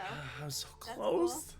Cool. One of the things that I can do as a witch skin is I will just get all of the rest of the hexes that I don't have already when I level up. Oh my god. Okay, so I really just, I want it.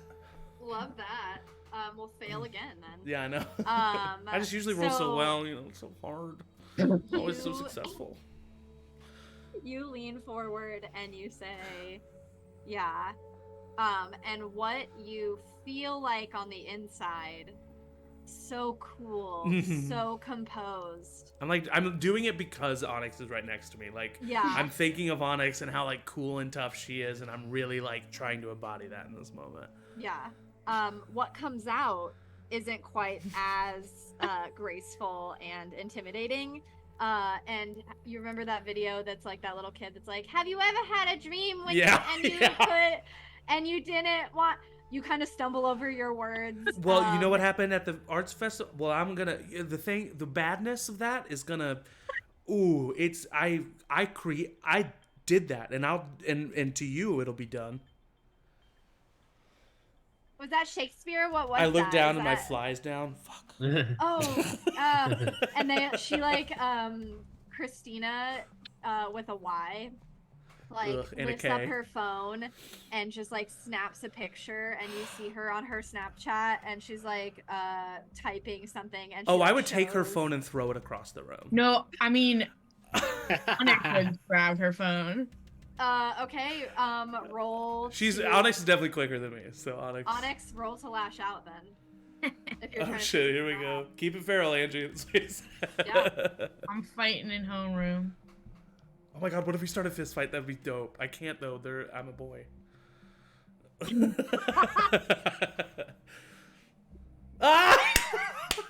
Wow. Another 6. We are looking weak today. Okay.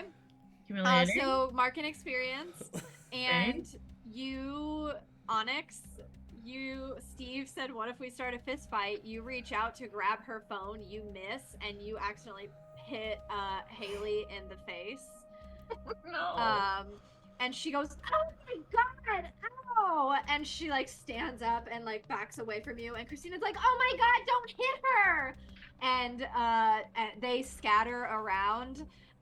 Cora whips her headphones off, looks at what's going on. Josh immediately stands up and walks over to you, or like dashes over to you.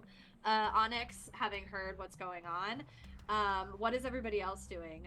Josephine and Vernon, you hear the commotion now starting over with Onyx and Haley and Christina, with Steve very close to Christina.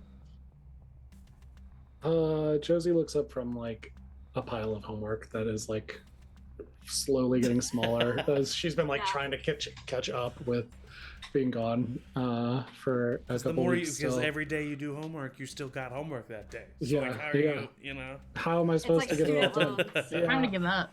That's what they Yeah. were trying to teach us. Always do your homework. Yeah.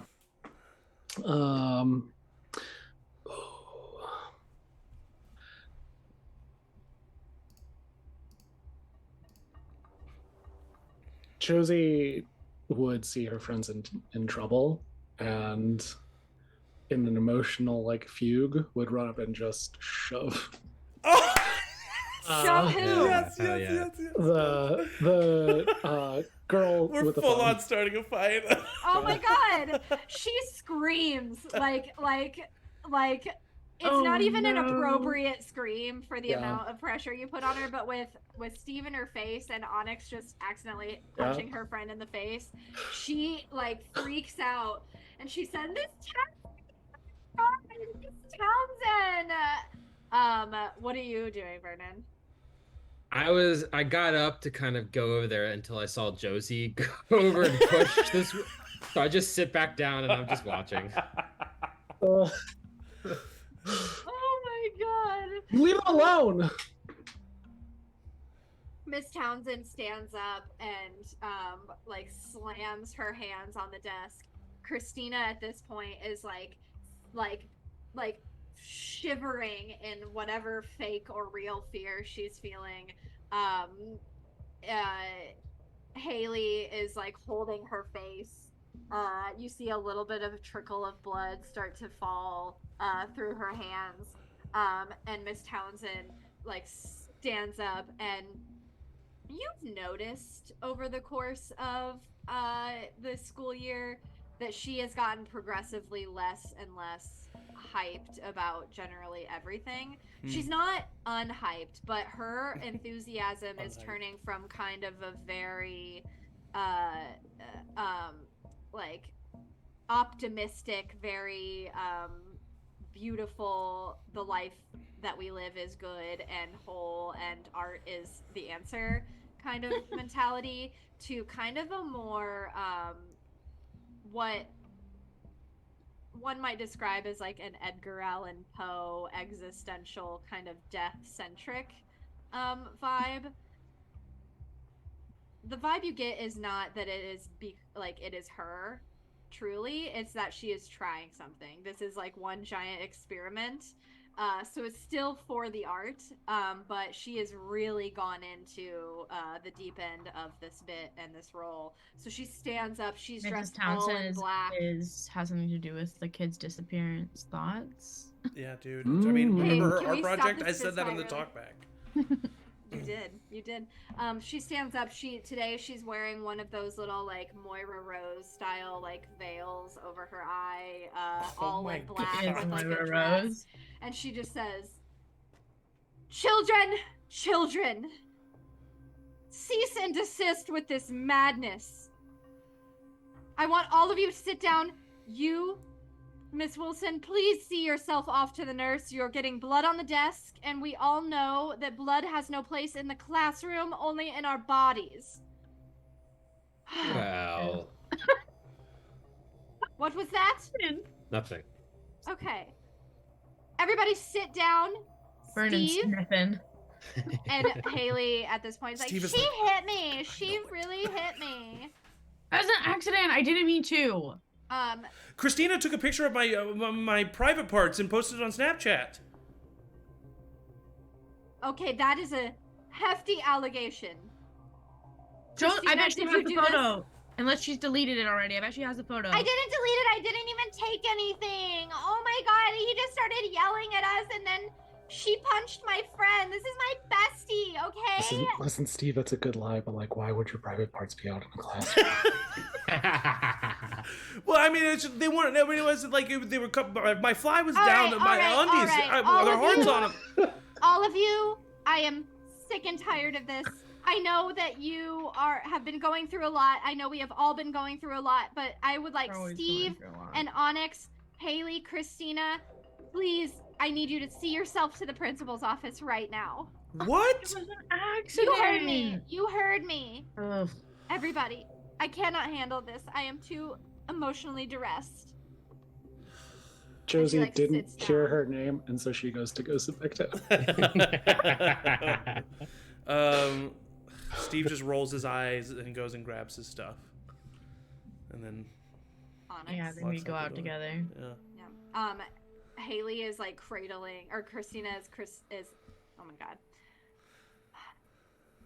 Christina is like cradling Haley as her nose is just like bleeding onto the floor, and she's like, "Ew, please don't get it on me." As she like goes ahead and like they go to the nurse's office first. The two of you find yourself in an empty, quiet hallway.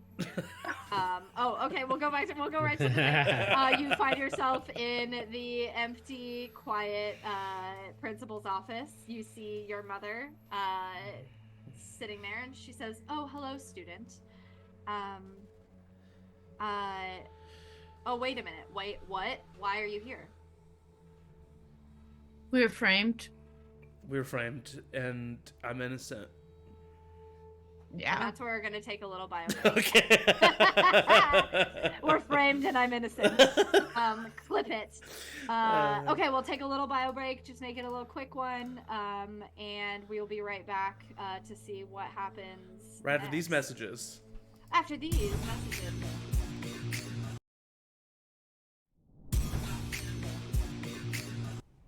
Hello, welcome back. Josie and Vernon, you have just seen chaos erupt into your homeroom. Onyx and Steve have made their way out of the classroom with Haley and Christina, who you really have never put much thought into anyway. But if your friends are attacking them, then there's surely something going on there.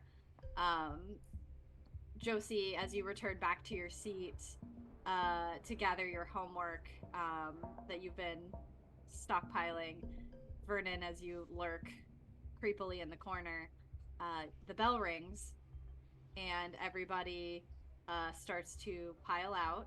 Josh gets his backpack and hurriedly makes his way off, presumably to either go check on Onyx or make sure she's not going to get in trouble enough to get taken off the wrestling team. People start filing out. Josie, Becca comes up to you and kind of puts a hand really gently on your shoulder and says, "Oh my god, are you... That was crazy." Yeah. I don't like it when people are mean to the people that I like. Hi. It's been a while. Yeah, I'm sorry. I've been helping Mr. Marks. Just my mom has been making like casseroles and stuff, and Yeah. like, I've been taking him over there. We've been just trying to make sure he's okay. He seems fine. His business is like distracting him. I mean, obviously he's still trying to find Ronnie, but Yeah, I mean, she's been missing now for a while. yeah. Do you need help ever? Like with I mean, Mr. Marks? yeah, I don't know, even if we can't go looking for Ronnie, it would be nice to do something nice for him. Yeah. I mean, yeah, you can come over, and I think we're doing a big like baked spaghetti thing tonight. So if you want to come over, I have a couple things of homework and I have a project for my art class, but maybe we could do our homework together or something. Seems like you have a lot. Yeah. When I was out for a couple weeks because I was sick. Yeah, I'm still just trying to get caught up. I mean, it doesn't even, I don't know why it even matters. But, you know. I can help you maybe, if you want. I just feel like I haven't really been... I know Steve thinks, and at this point you're like walking out into the hallway. Steve thinks that I hate him. I don't hate him. I just... Well, I mean, I think he feels bad. I think he feels guilty for scaring you. You really freaking scared me. I mean, yeah. I think he just doesn't know how to say sorry.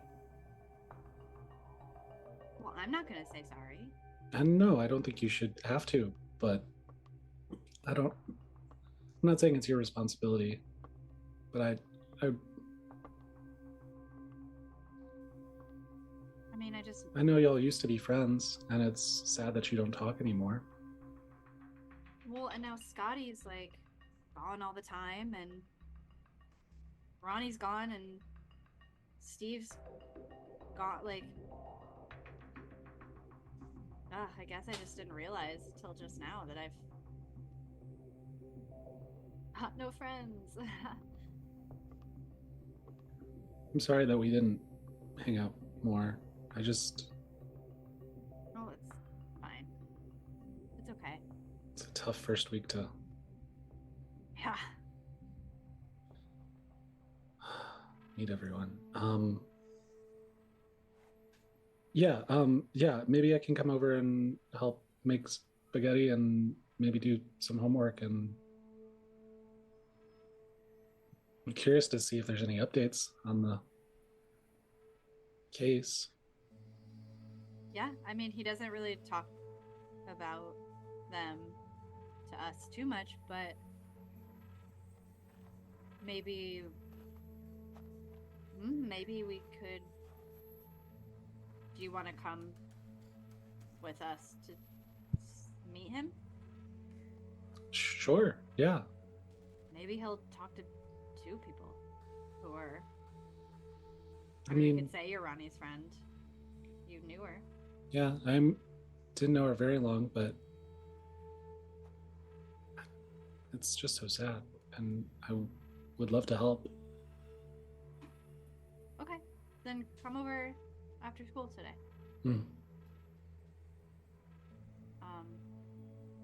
Okay, are you okay? Are you... Yeah, I mean, I got upset, but that... I bet you didn't get in trouble. Yeah, I guess some people just don't see me. She like puts her arm on your shoulder and she looks at you and she like opens her eyes and she says, "I see you, Josie."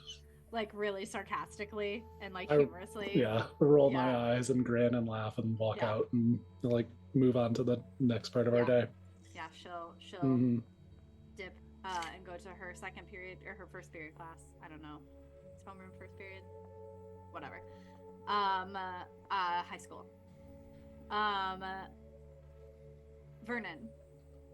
Bell rings. Kids are leaving. What are you up to? What are you doing? I was gonna go find I was gonna go find Becca.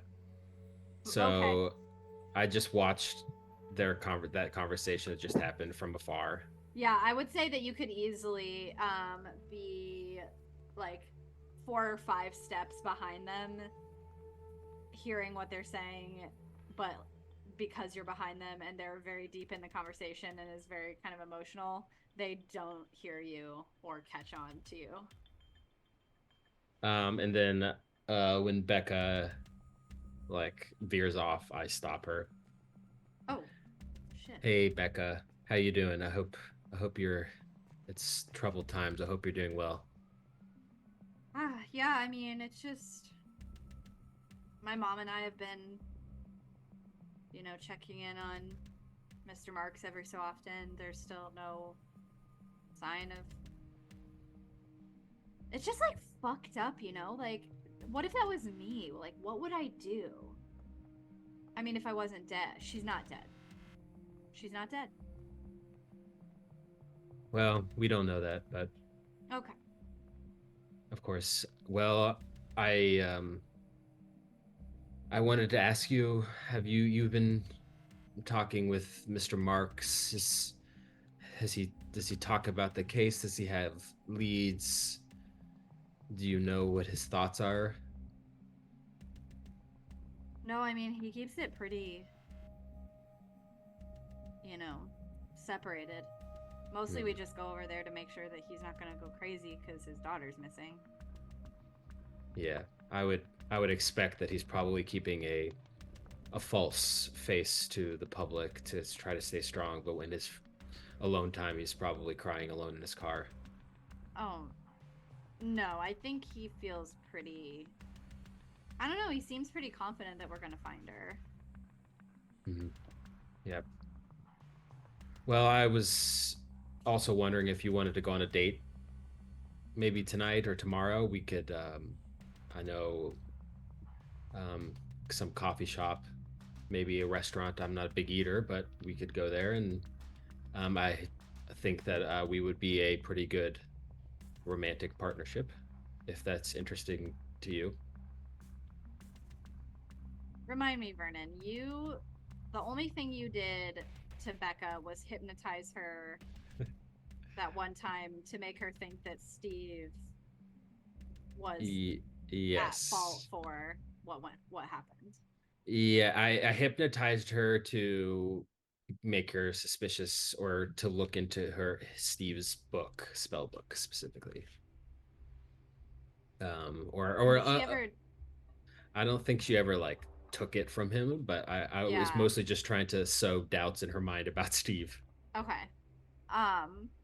So we'll say, just for the sake of logistics, that suspicion is still there. Like, she obviously has very clearly still a lot of strong feelings about what happened that night, her suspicion of Steve, her kind of avoidance of Steve. So we'll say that's like the lingering efforts. I just wanted to make sure that nothing happened that was like off-putting.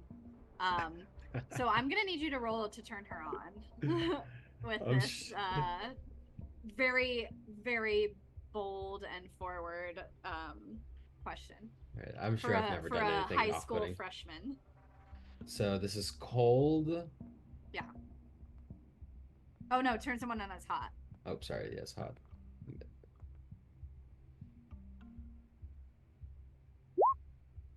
11. Okay. Getting some successes and some failures tonight. And like both extremes. Like on there's really no middle ground.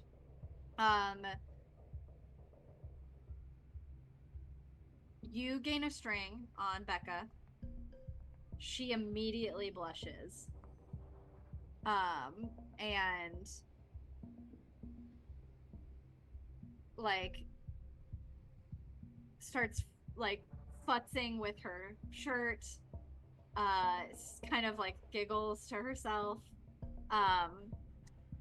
and is like, Vernon, oh my god, what? Like, what? I know this seems out of the blue, but I've been thinking about you a lot. Oh my god. Okay, yeah, sure. I can't tonight. I made plans with Josie, but what are you doing tomorrow? Whatever you're doing. Okay. I'll text you. Okay. And she kind of like smiles. This is so stupid. Well, we're in high school. That's kind of what we do as high schoolers, is to be stupid. But Becca, I can guarantee you that this will not be stupid.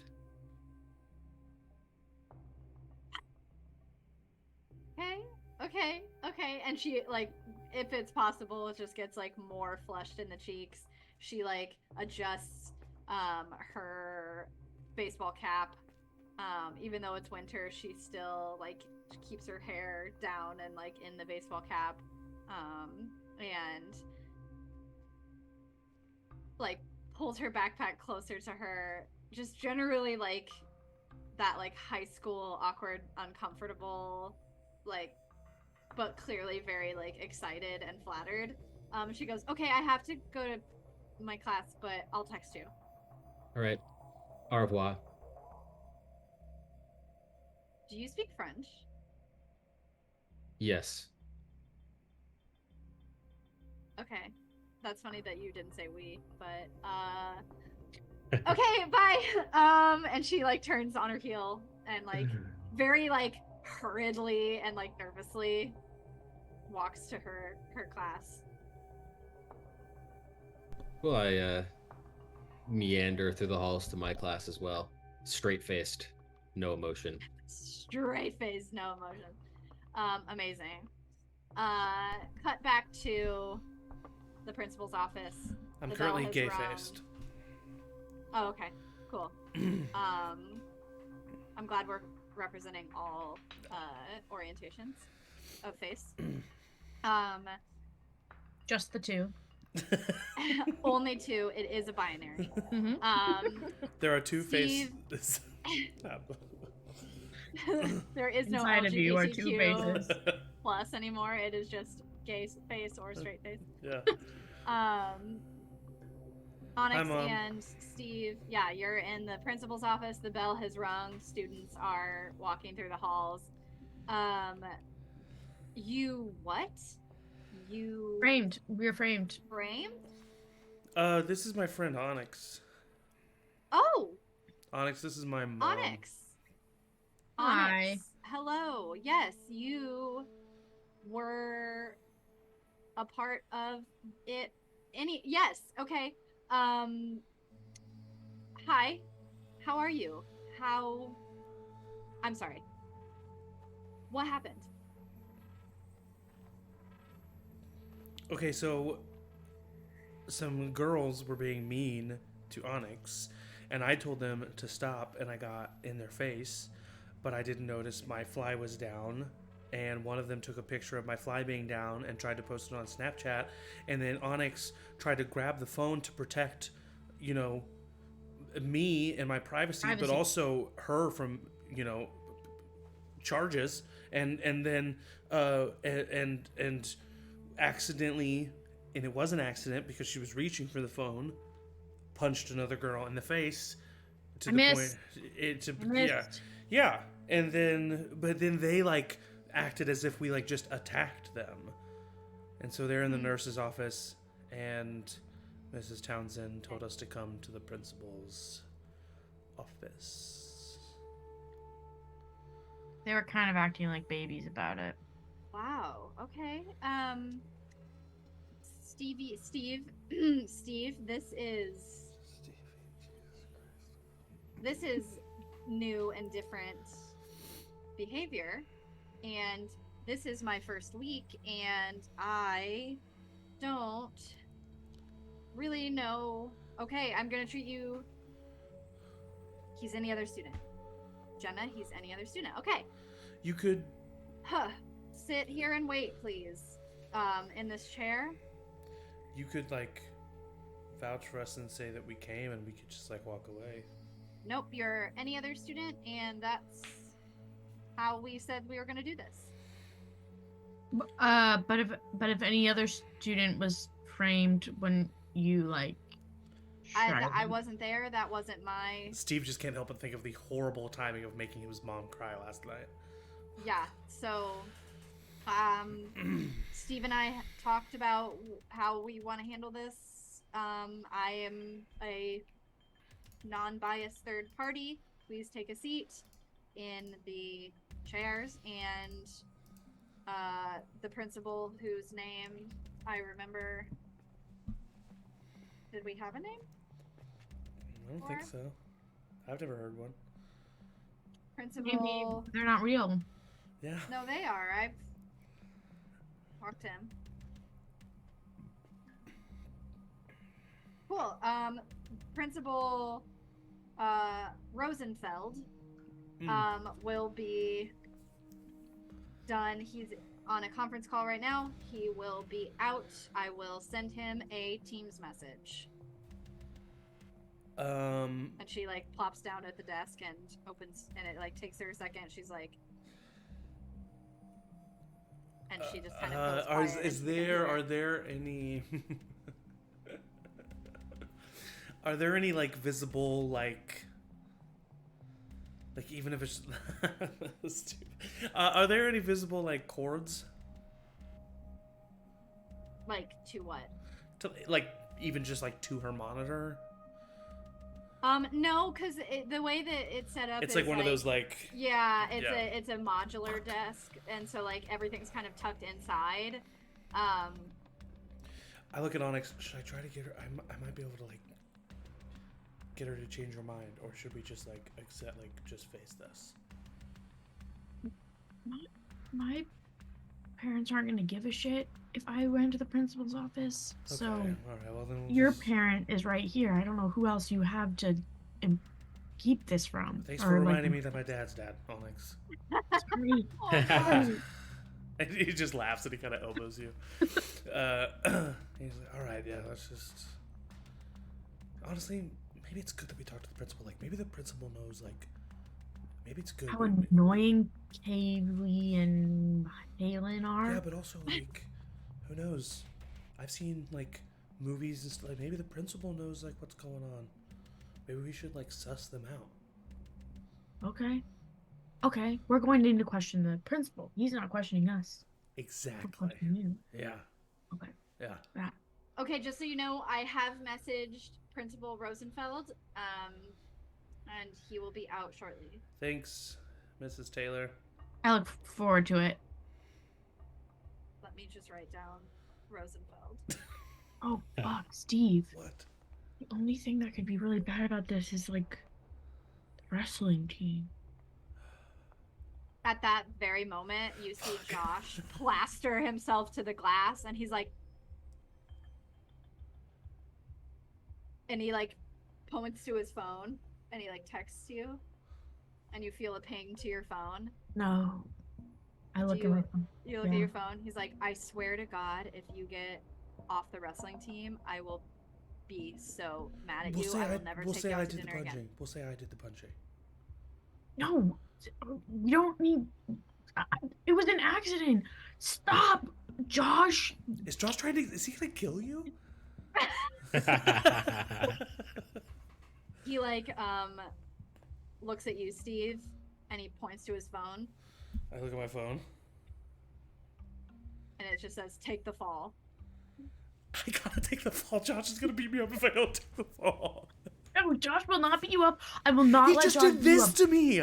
He will listen to me. He will listen to me. He will not beat you up if I tell him not to beat you up. He dragged his finger across his throat.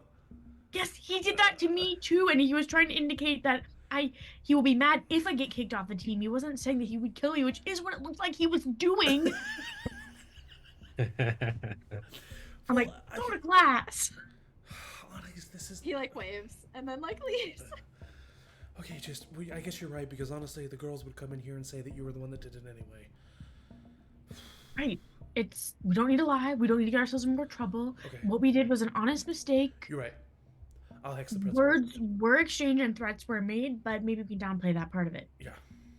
The squeak of a door, and you feel the door behind you open, and out steps a person who I don't have a portrait for because of how my life is.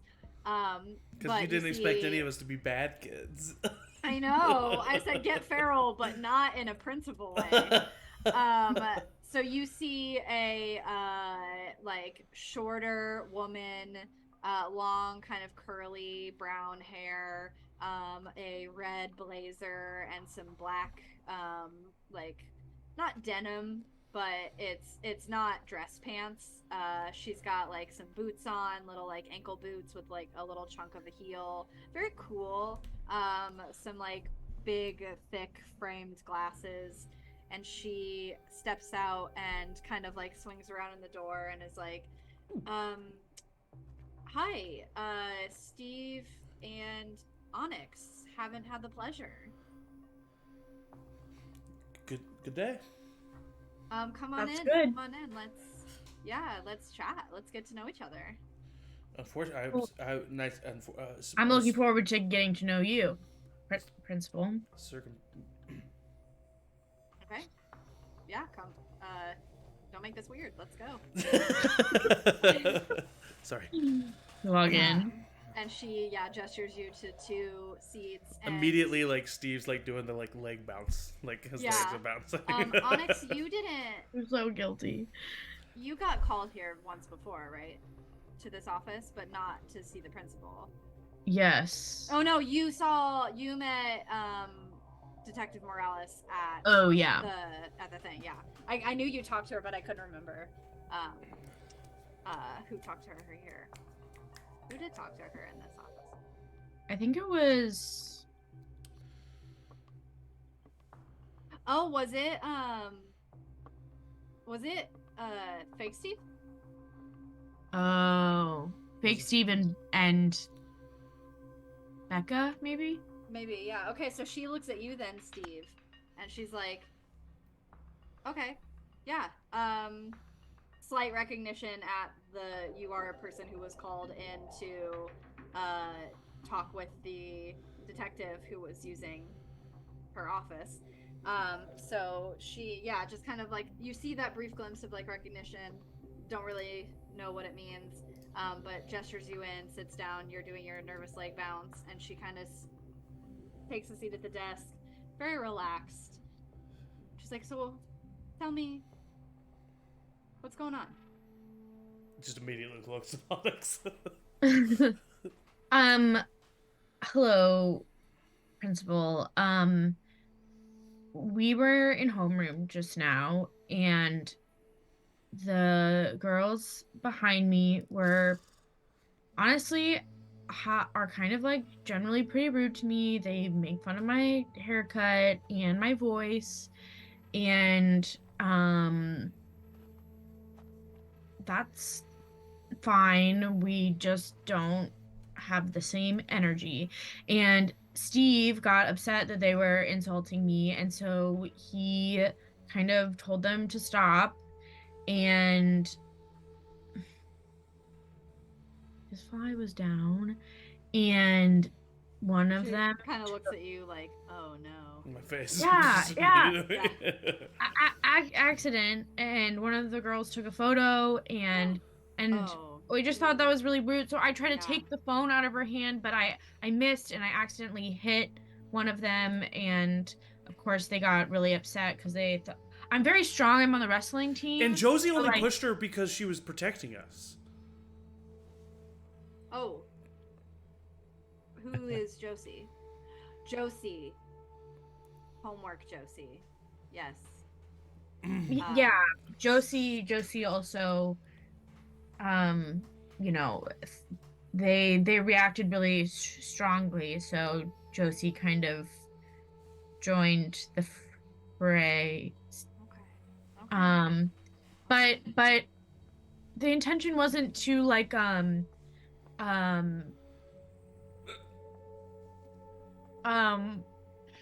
intention wasn't to hurt anyone. It just was to keep them from like trying to embarrass us. Steve, are you okay? Yeah, I just have heartburn really bad.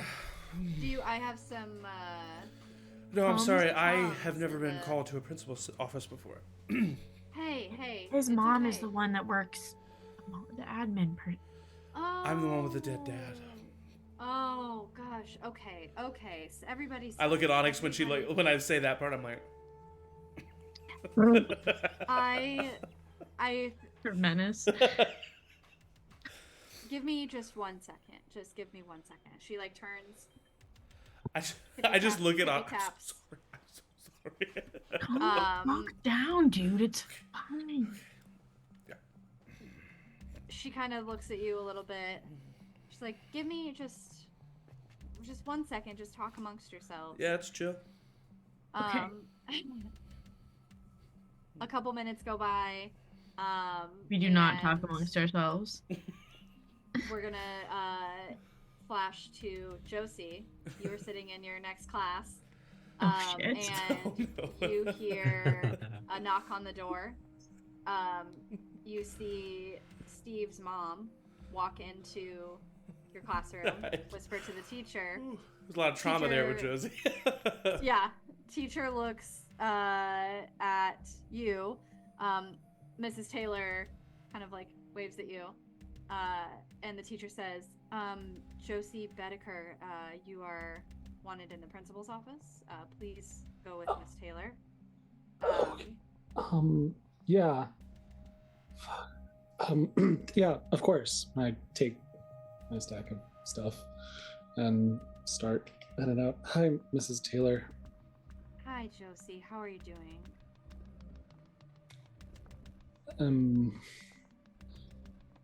Okay. Feeling a lot better these days, you know. Yeah, I tell you what, that COVID can really kick it out of you, you know? It's just, you're gone. You feel bad for weeks, and I'm sorry, you must have like a slightly bigger strain or something, because you were out for a while. Yeah, I had some weird symptoms compared to some people, so yeah, that's why my skin's so cold.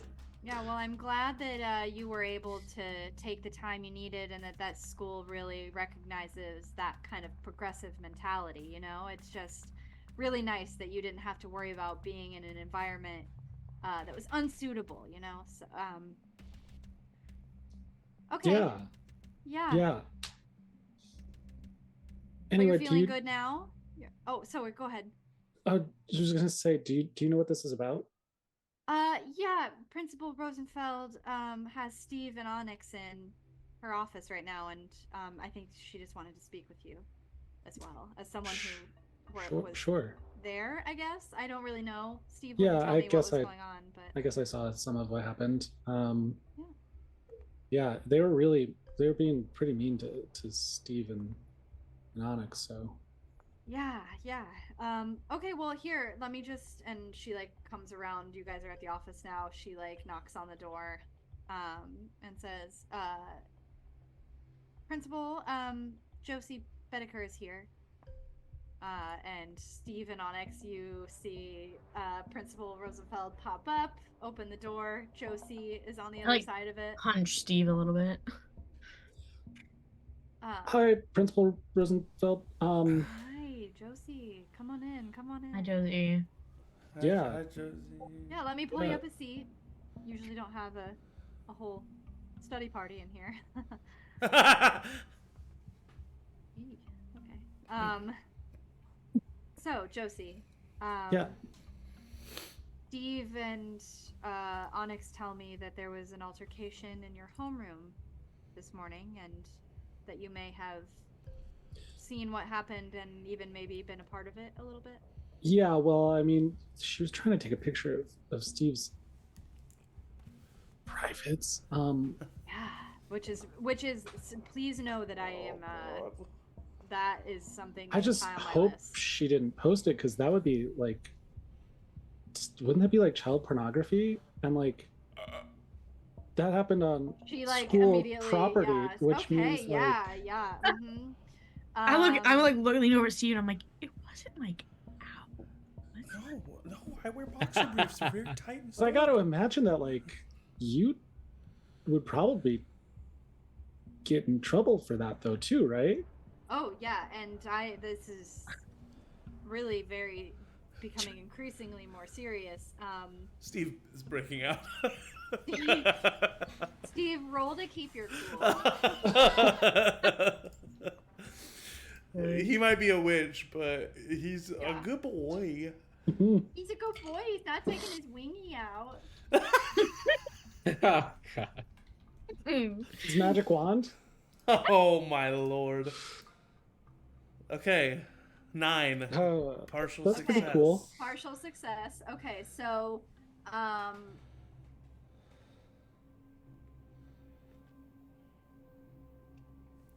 Steve, what is your, in all of this conversation, what is the top of your fear right now?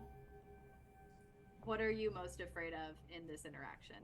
That another stupid mistake from me doing what I think would help would hurt one of my friends. That would probably be his biggest fear in this moment. Okay.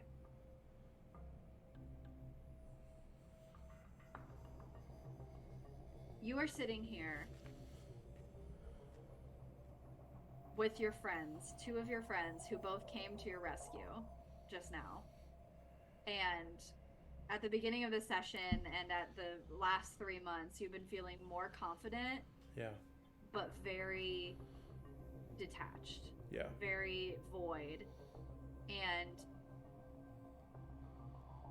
suddenly in this moment, you feel attached again. You feel worried about the outcome of your actions. You feel scared that you brought your friends into another situation that is escalating outside of your control. Yeah. And suddenly we're talking about like illegal paraphernalia on school property.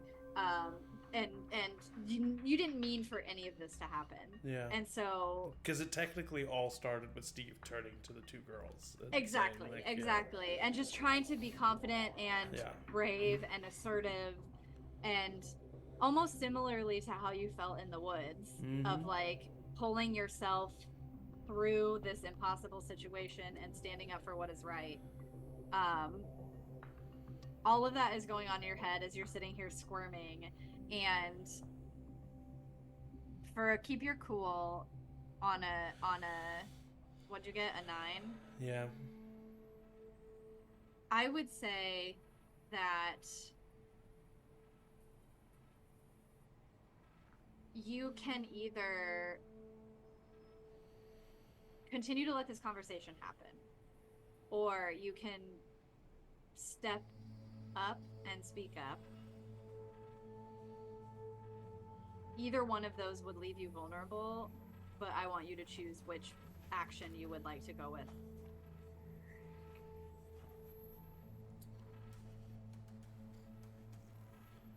Mrs. Rosenfeld, do you mind if I say something? Please, Steve, yes, go ahead. This is all my fault, and it all just blew out of proportion. I think that Onyx is really cool, and I think that she's breaking down some barriers in this school.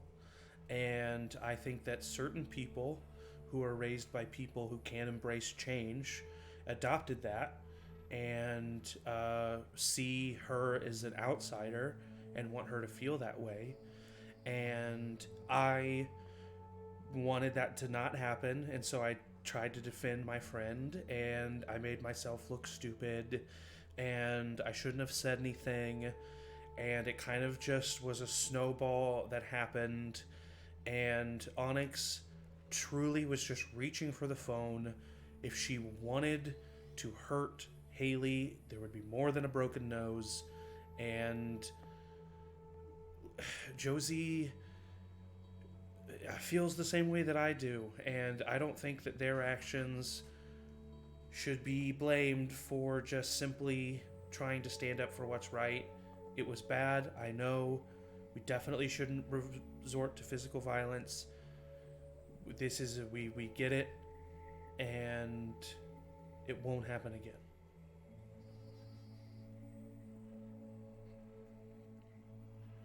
Well, thank you, Steve. And thank you, Josie, and thank you, Onyx. As much as I appreciate all of this explanation, Steve, if what you say is true, there are going to be some repercussions. And if you are willing to, and she kind of looks to Onyx and Josie, to take those on yourself, I can certainly let you know that there will be some understanding involved. Yes, definitely.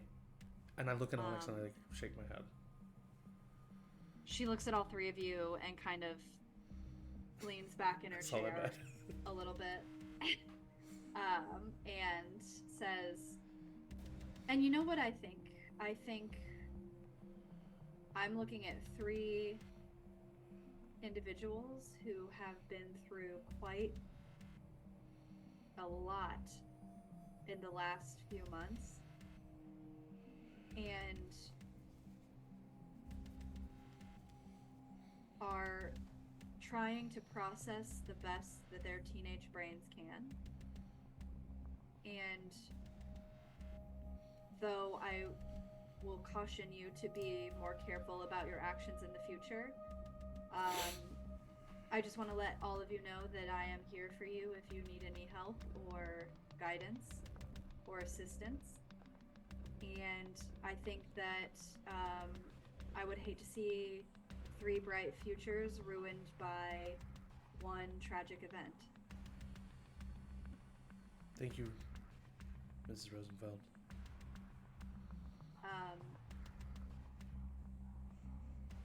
Onyx and Josie, please head to your class. I'd like to speak with Steve about his repercussions. Oh, yeah.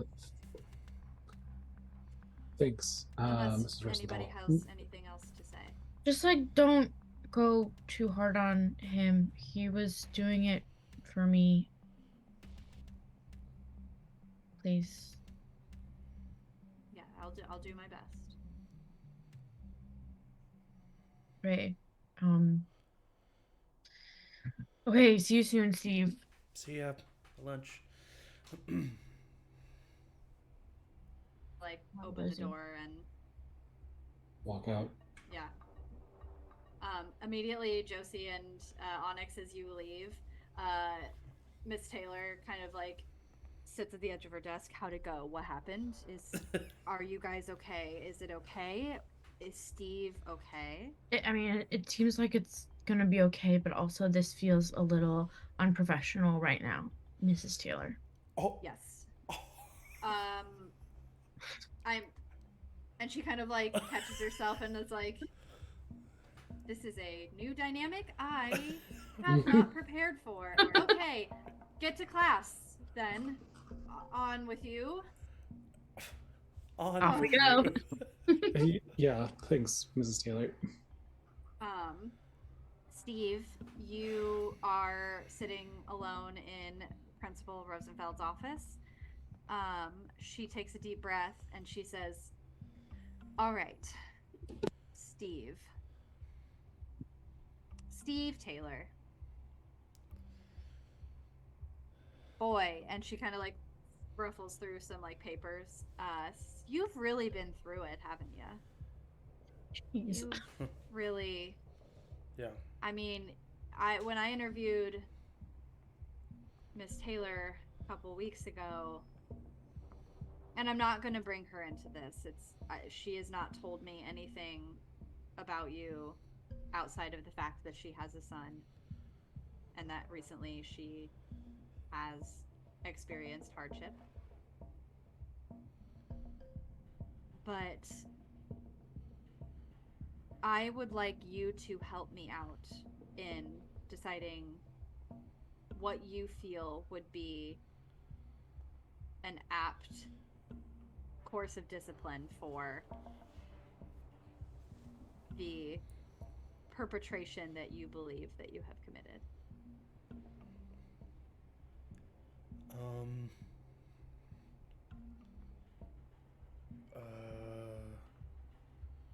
I guess like, I don't know,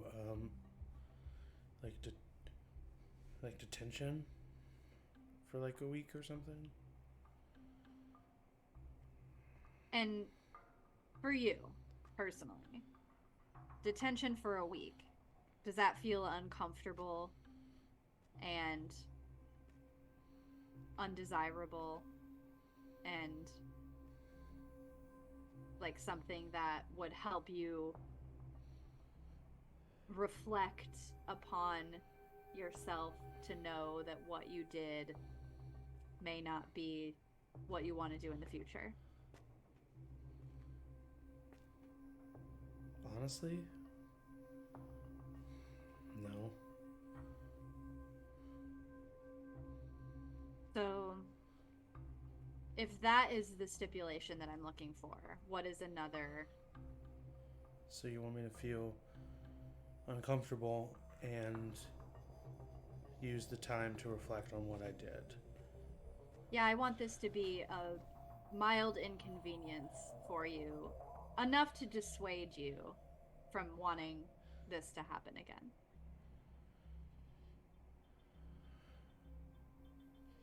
I guess, like...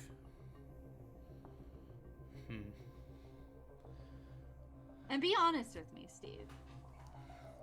Steve's wondering if he wants to try to, like, use this to his advantage, or if he just wants to be honest.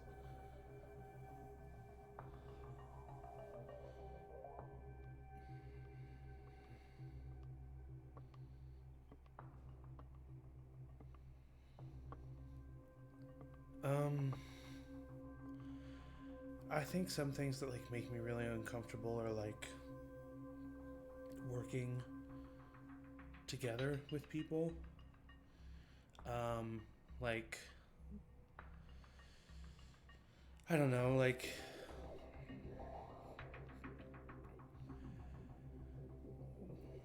learning to work with someone to, like,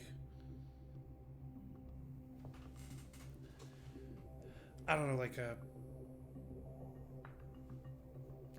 I don't know, like a podcast or something. Like if I had to, like, do that, if I had to, like, work with somebody to, like, yeah, that would be bad.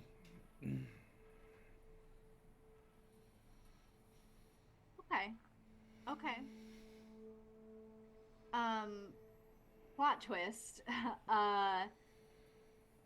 Doesn't your classmate Vernon have some popular podcast going on right now? And Onyx, isn't Onyx a part of that? Yeah, I guess you're right. No. So No, no, not that. I don't like talking in front of people. I don't like, that wouldn't be. I would rather. Can I just, like, work with my mom for a week? That would suck too.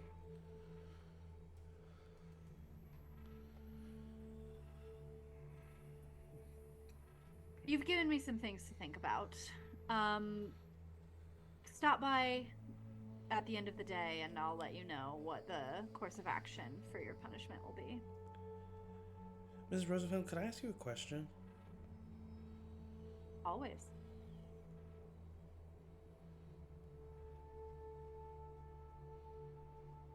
Is this school safe?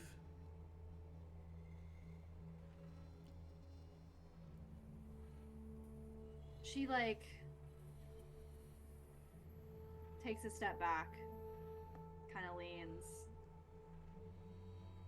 And the fact that she doesn't immediately answer with, like, yeah, sure, yeah. Yeah. And kind of play that game. She takes a deep breath and she looks at you and she says, Steve, I'm gonna be as real with you as you have been with me. This world is very scary. And the things that are happening in this neighborhood, in this city, are more than I have had experience with. And I've been a principal for the better part of 14 years. And so I think, to answer your question honestly, I don't know. But I will continue to do everything that I can to make sure that we try our very best. I think that and I'm Steve... sorry that... Sorry, go ahead. And I'm sorry that I can't give you an affirmative. I know that that feels probably really shitty, pardon my French. but Kids love it when adults cuss. I've heard.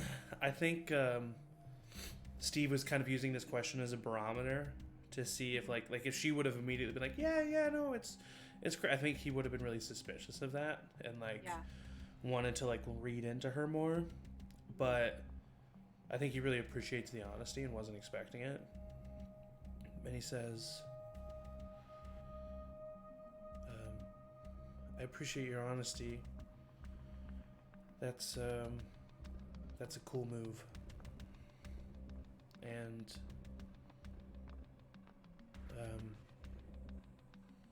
I know that you are doing your best. Thank you. Now get to class. I kind of stand up. It's weirdly snowy, huh? Yeah, kind of concerning, for sure. Does she look out the window at all? She does. Is there something on her desk that I can grab?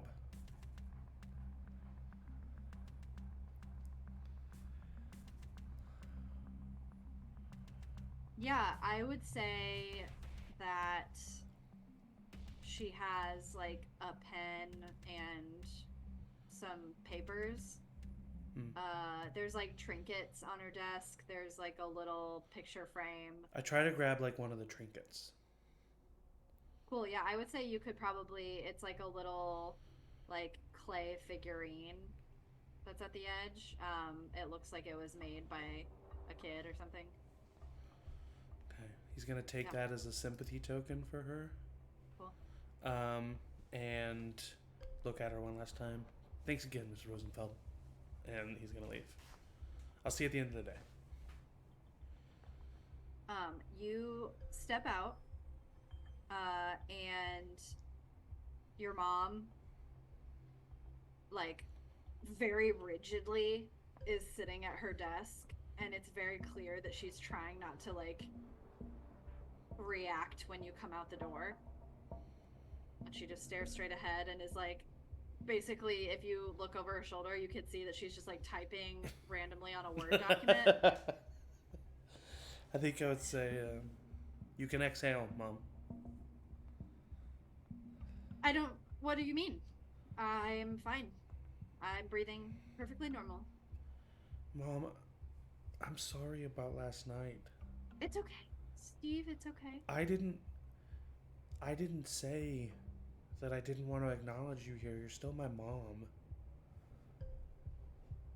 You just decided that based off what I said last night, but I think it's cool that my mom works here. And I think I'm lucky to come out of that really stressful experience and see my mom. It's pretty cool.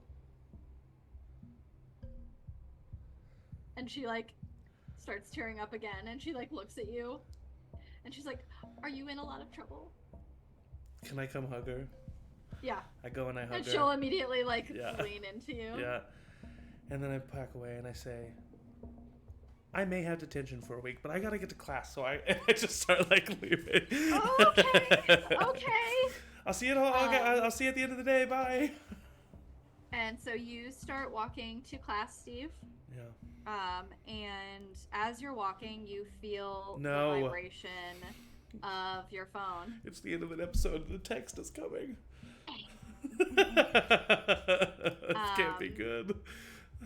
And you look and you see there was no phone call. It's just the little voicemail button. Yeah. And it just says unknown number. I would play it. Yeah? Yeah. Okay. So you open your voicemail. You click. It still says unknown. It happened about 10 minutes ago. That you have this. It looked like it revibrated to show that it was there. You open it up and you hear,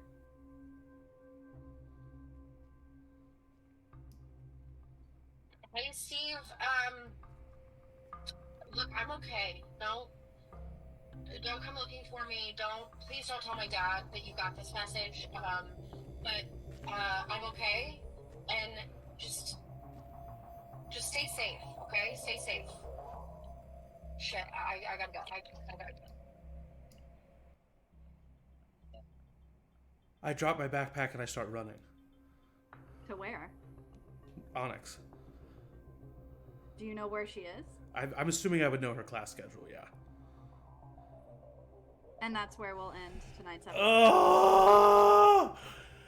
of Monsterhearts. Whoa, Angie! What? First back Angela. after a long break. Hey, don't blame me. You guys did this. Oh my gosh. Thank you for coming. Thank you for watching. This is an ongoing campaign, so if you're just tuning in, welcome to the start of a new kind of arc of story. You can watch the first 8 episodes on our Twitch or YouTube channels if you want. But otherwise, just go back to the beginning, and there was like a pretty hefty recap. You can also watch our talk back if you want to, which talks about episodes 1 through 8, if you want to kind of get a sense of it. But otherwise, we are kind of on a little bit of a break right now after this. Our next... We got next week, we got Strahd. Yeah, we got Strahd, but we're off on Sunday for the lovely holiday. So catch up then, hang out with your family, celebrate how you celebrate, with who you celebrate, and whatever. And then our next session will be back on next Thursday, where we'll have session 9 of the ongoing Strahd campaign, where we kind of flip-flop on Thursday, DM'd by Matt. Also, if you need to catch up on that, you can do that on our Twitch and our YouTube and our Spotify if you like listening to your D&D and RPGs in the form of a podcast. We do have some subscriber-only stuff coming down the line. You may have noticed that a couple of our one-shots and our talkbacks have had subscriber-only chats. We are going to have some subscriber-only content coming at you in 2024. So subscribe to us. We're just like a bunch of cute little friends doing cute little friend things. We're and cute. Being feral and like bopping around and getting their friends to record eerie voice memos because they couldn't be here for a while. So if you like what you see, if you're having fun, consider subscribing for even just a month. Will help us out a lot and you'll get some cool stuff. Otherwise, thank you, players. Thank you for being brave and feral and trusting of each other. I'm so glad to be back. This is so fun. I was shaking as I was playing that, so that says something. Love you very much. Thank you. And we will see you next time. Bye. Bye.